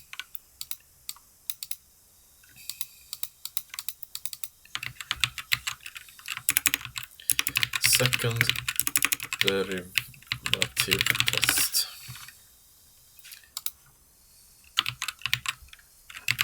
What the fuck? Isn't this Wikipedia? What the fuck? Is this a fake Wikipedia? What's the idea here?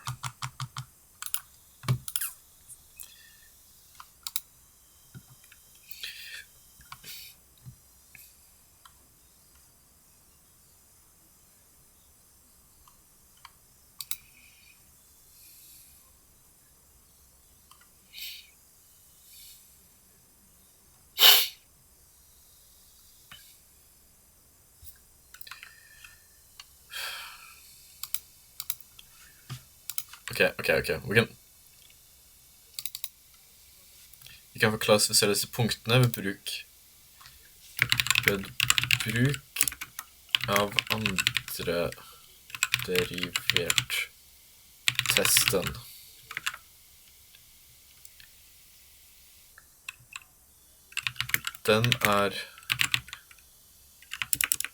Den funker ved å analysere determinaten til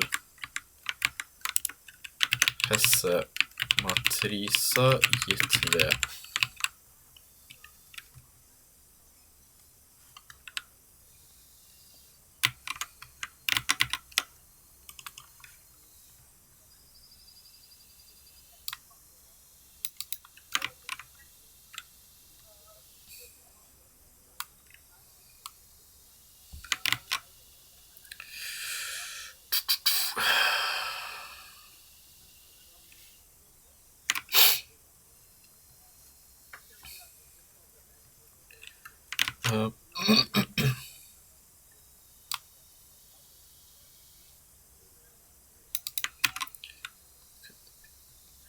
Jeg kan klassifisere dette punktet ved bruk andre derivativ-testen. Ja.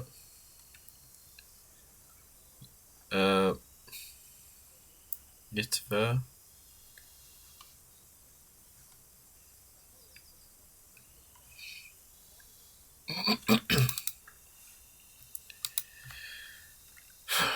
gitt ved I guess quad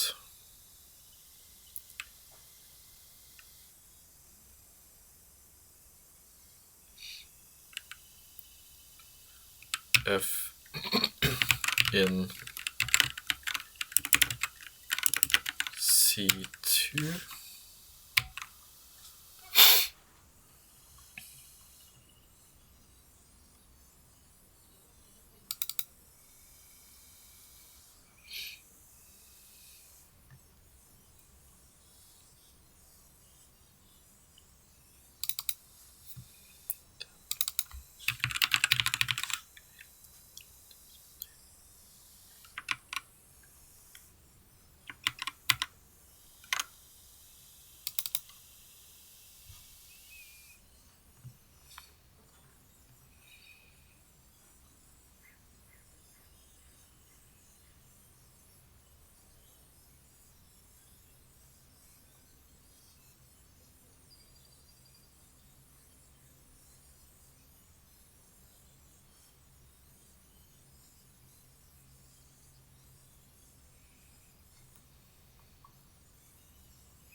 Som är verkligen strategiskt ut.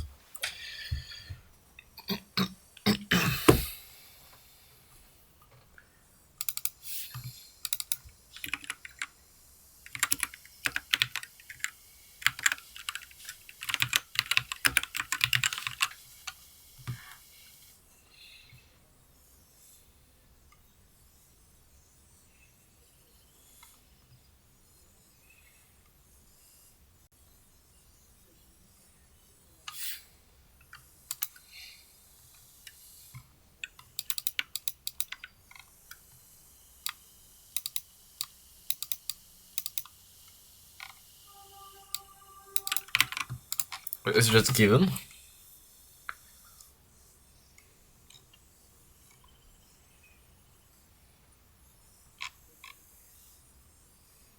Oh, it's just given.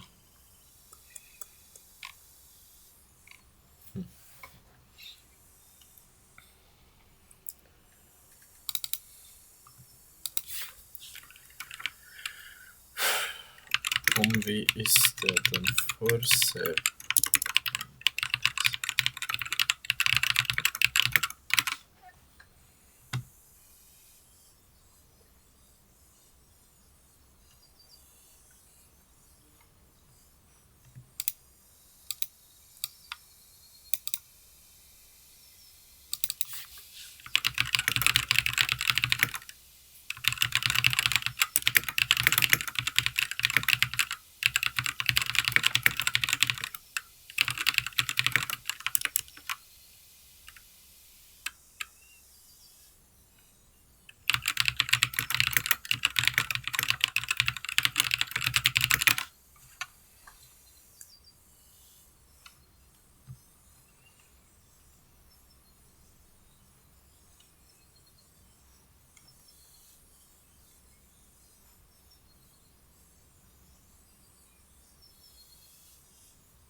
You know, fuck it. I don't care. I think it's fine.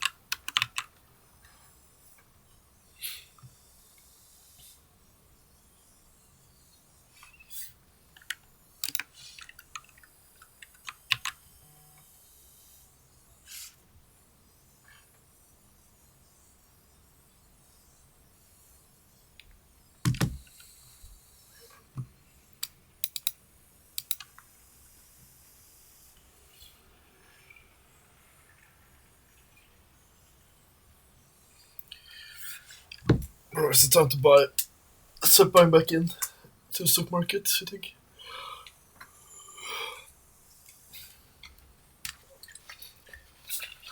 I don't know. It's gonna rise, but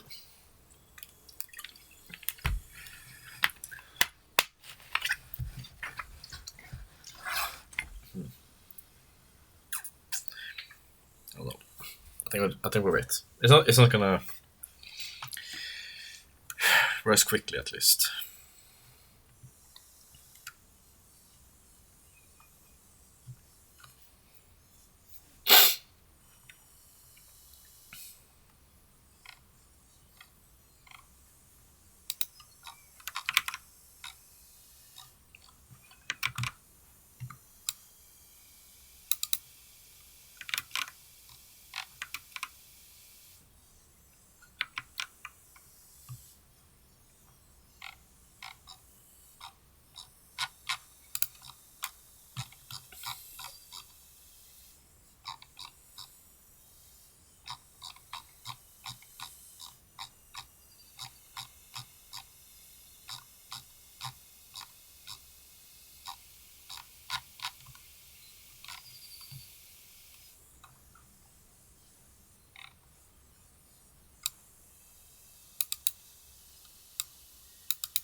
Ah, really?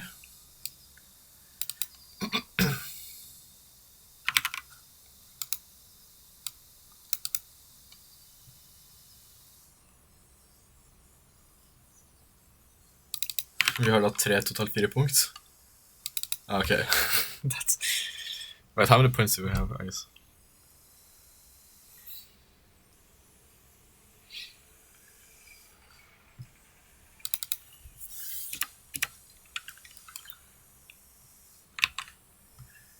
Done with math stuff? Bro, I'm not gonna be done with the math stuff for like 5 more years.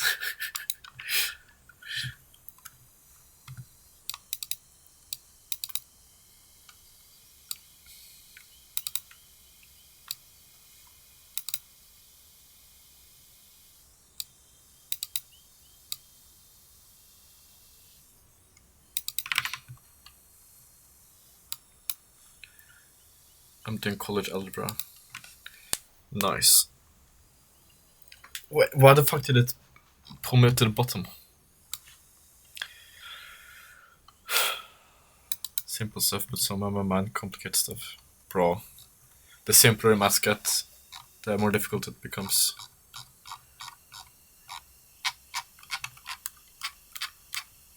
Well, this stuff is like the easiest part of my class.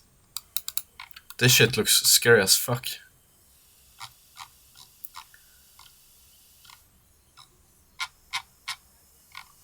Okay, okay.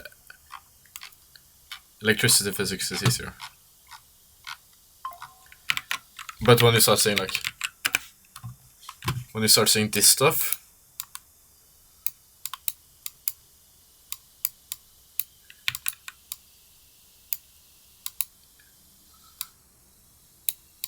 Then you know you're into... This stuff, it might look simple, but holy fuck.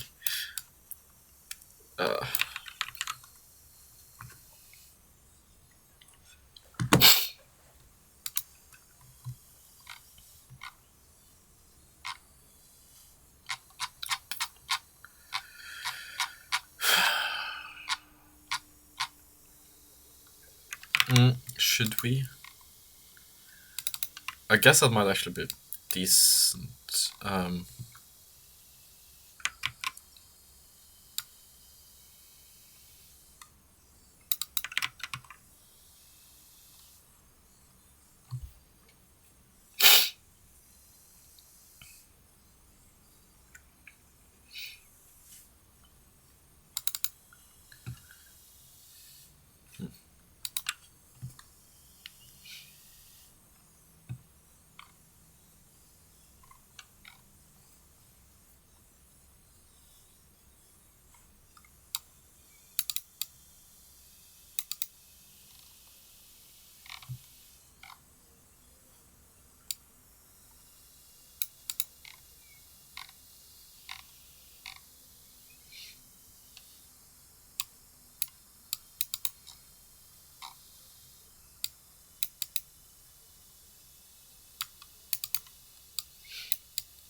I guess.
Okay, her ser vi at hintet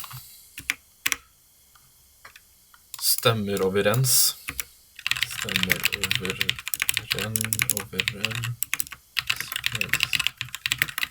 Bort.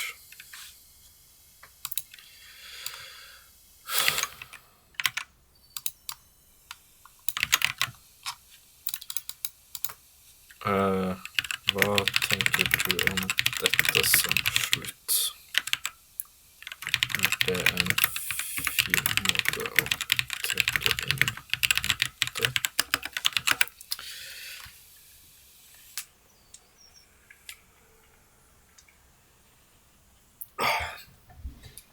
Okay, I think I'm happy, honestly. We should still read over, I guess.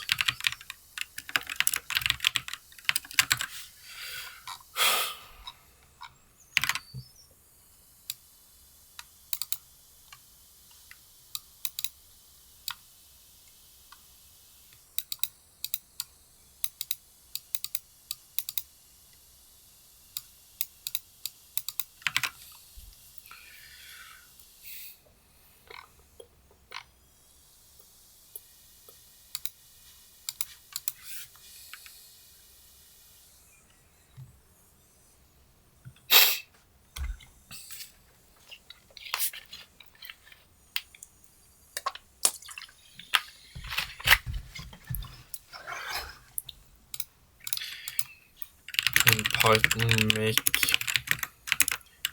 a visual for me like this one for that illustrates Newton's method. Technically, I can't use this thing. Nope. So if I make for myself, I can use it without crediting someone. Hey. Or if I get ChatGPT to make it, I guess. This one I made myself, so that's good.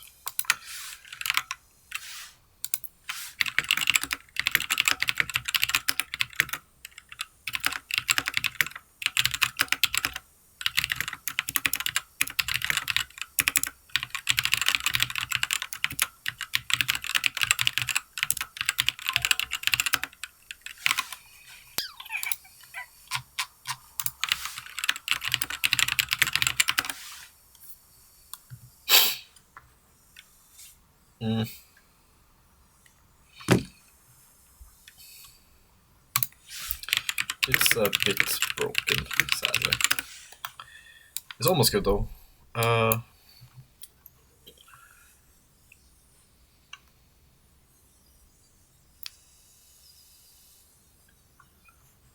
Didn't send. Hello?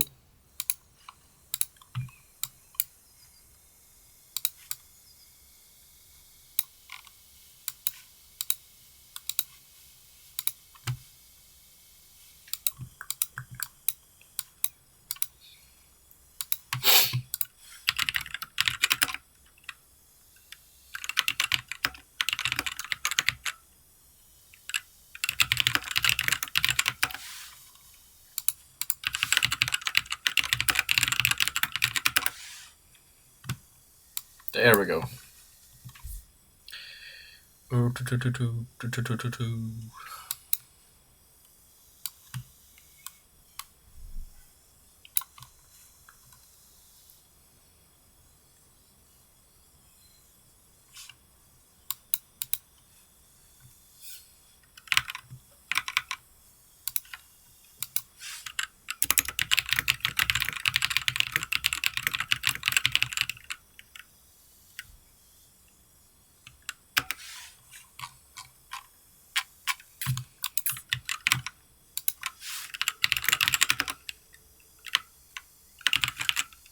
Wait, how do I...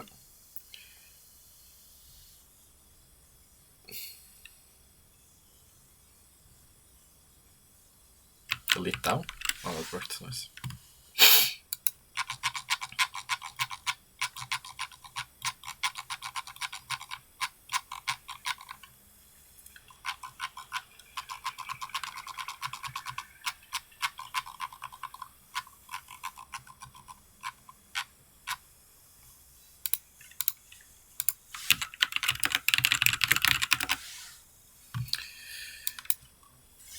Ooh.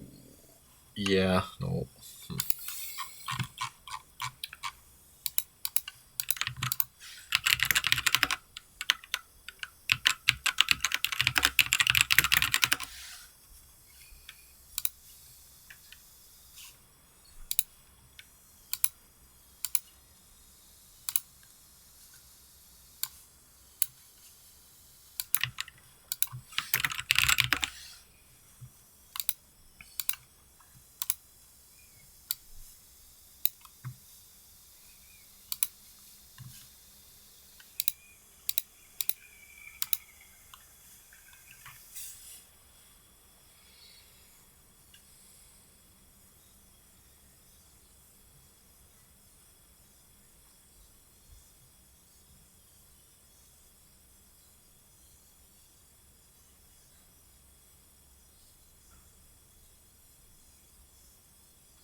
Wait, this will just make it less difficult.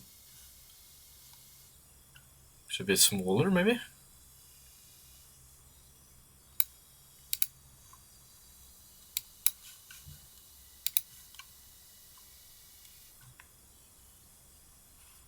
Maybe it's fine like this?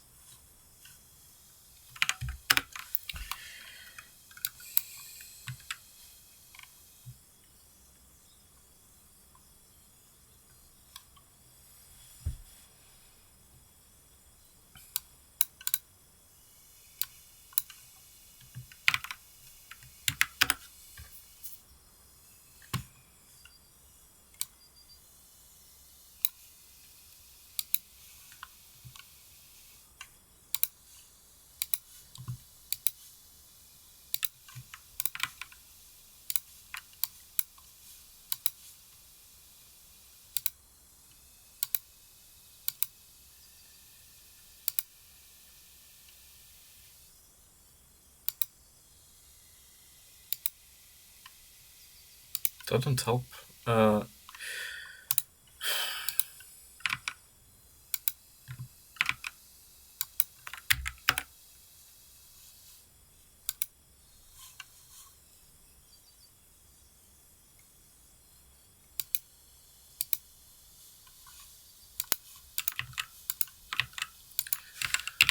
know what? I don't care actually.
God, that's holy fuck! I was thinking about just selling it in straight away, but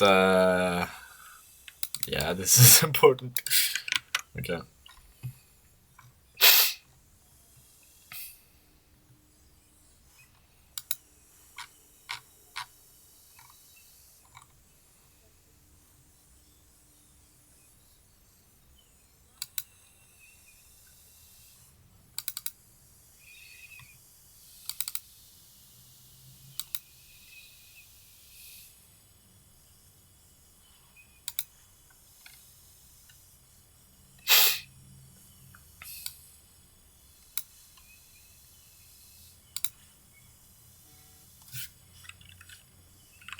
Should I go like this?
Av en rekke feil.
Currently eating the most retarded mix of foods. Okay.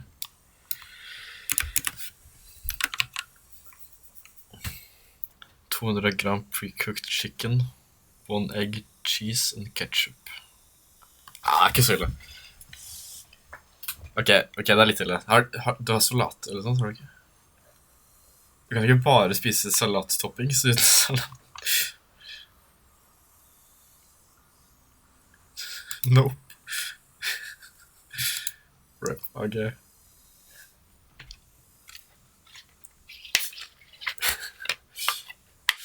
Brosby. Vær.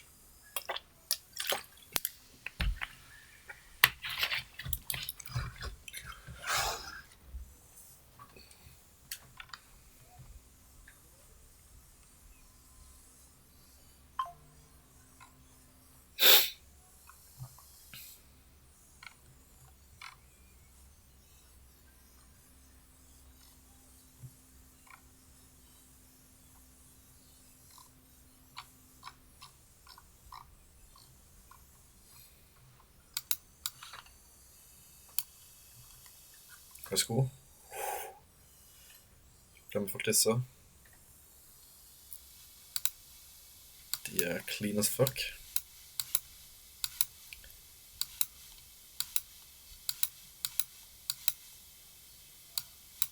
Skoene mine er for via, ok. Du burde fortsatt prøve skoene, burde du ikke? Eller?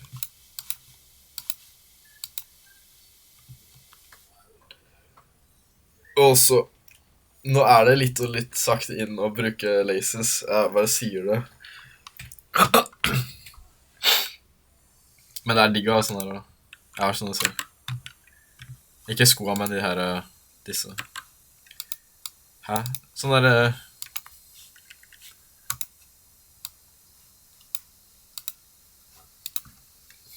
Laced, hva heter det? Med knute. Sånn på gatsjer og... De har ikke det her.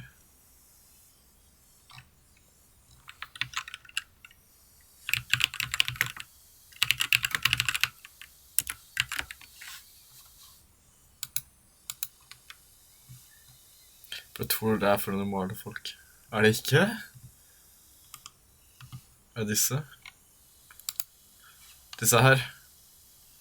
Er ikke de jævlig clean?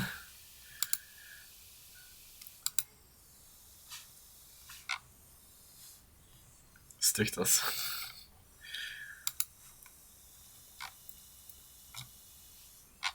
Ok, hæ? Jo, er ikke det laced, fortsatt? Altså, oransje funker ikke her, men...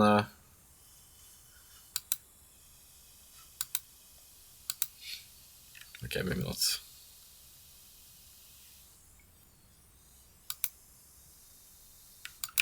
Jeg har sett noen kline sykkelsko med laser. Bro, den tweeten her er jævlig irriterende. Jeg blir spammet med notifikasjoner. Det er 1,1. Det blir bare verre og verre.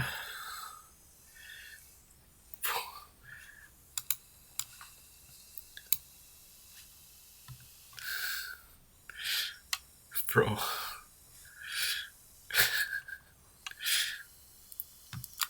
Damn. Nei.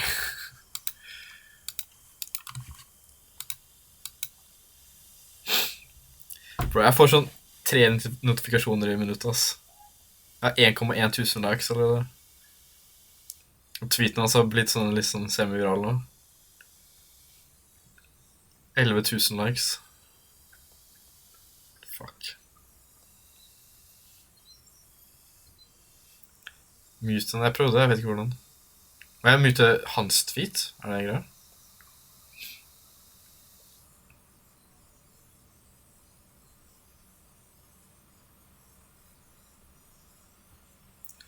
Det går på første tweeten, 3.8. Men er det min tweet jeg muter, eller er det hans? Er det skjul denne samtalen? Og det er bare, da får jeg ikke lenger vars. Ok, ja. Ok, nice. Digg.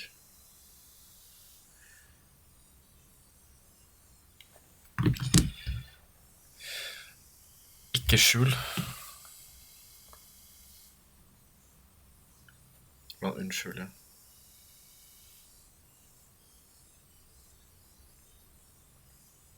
Kan man unnskylde? Bisamtale. Bro, har jeg den?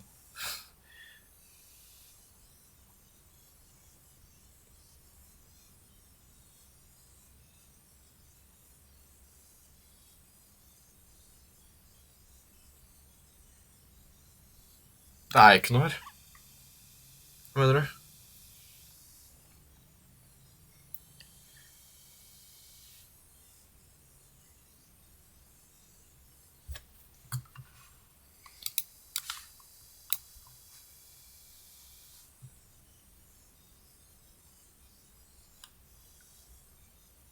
Jeg har ikke det.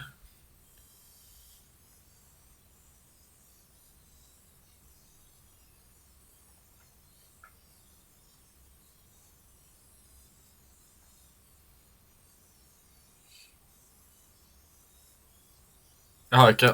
Kanskje jeg kan gjøre det på PC?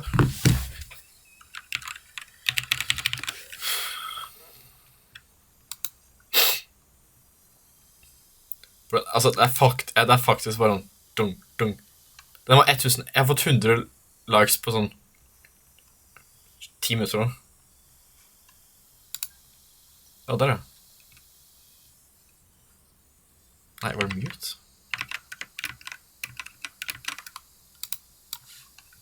Hadde ikke du...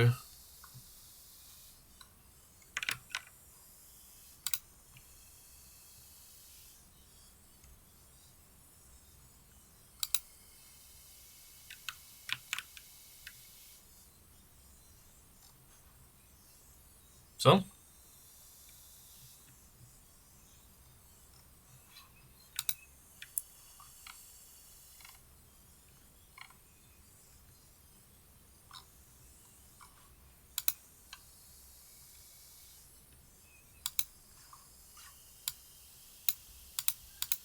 Kan man se på likesene?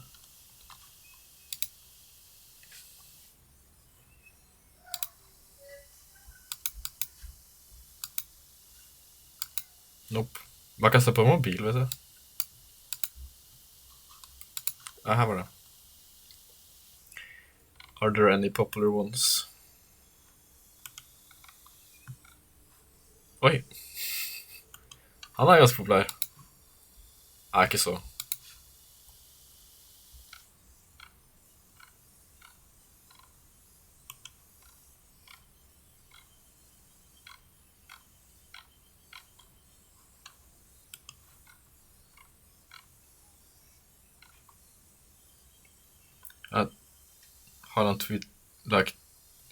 Har han like a tweet med det i 2020? Really? Faen, hvor mange likes fikk du da? Bro is experienced. He's been in the trenches before. Jeg var svær på Twitter før, oh my god. Bro saw the downfall. On God.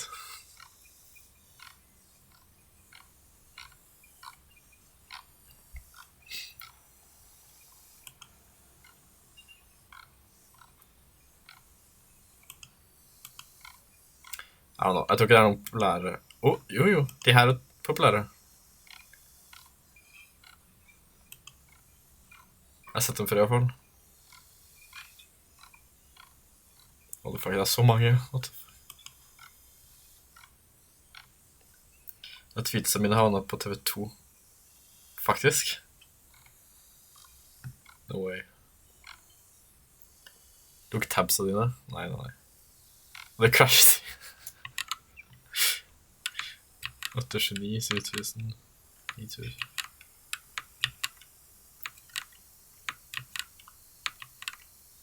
$13,000, shit. Kan disse er kjente folk? Ok, jeg kan.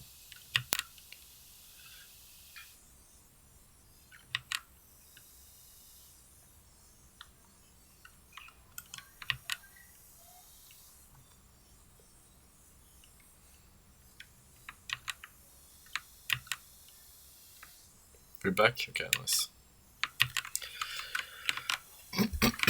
Nice. With crazy delay. Ok, jeg restarter. Jeg kan restarte uten å restarte, hvis det gir mening.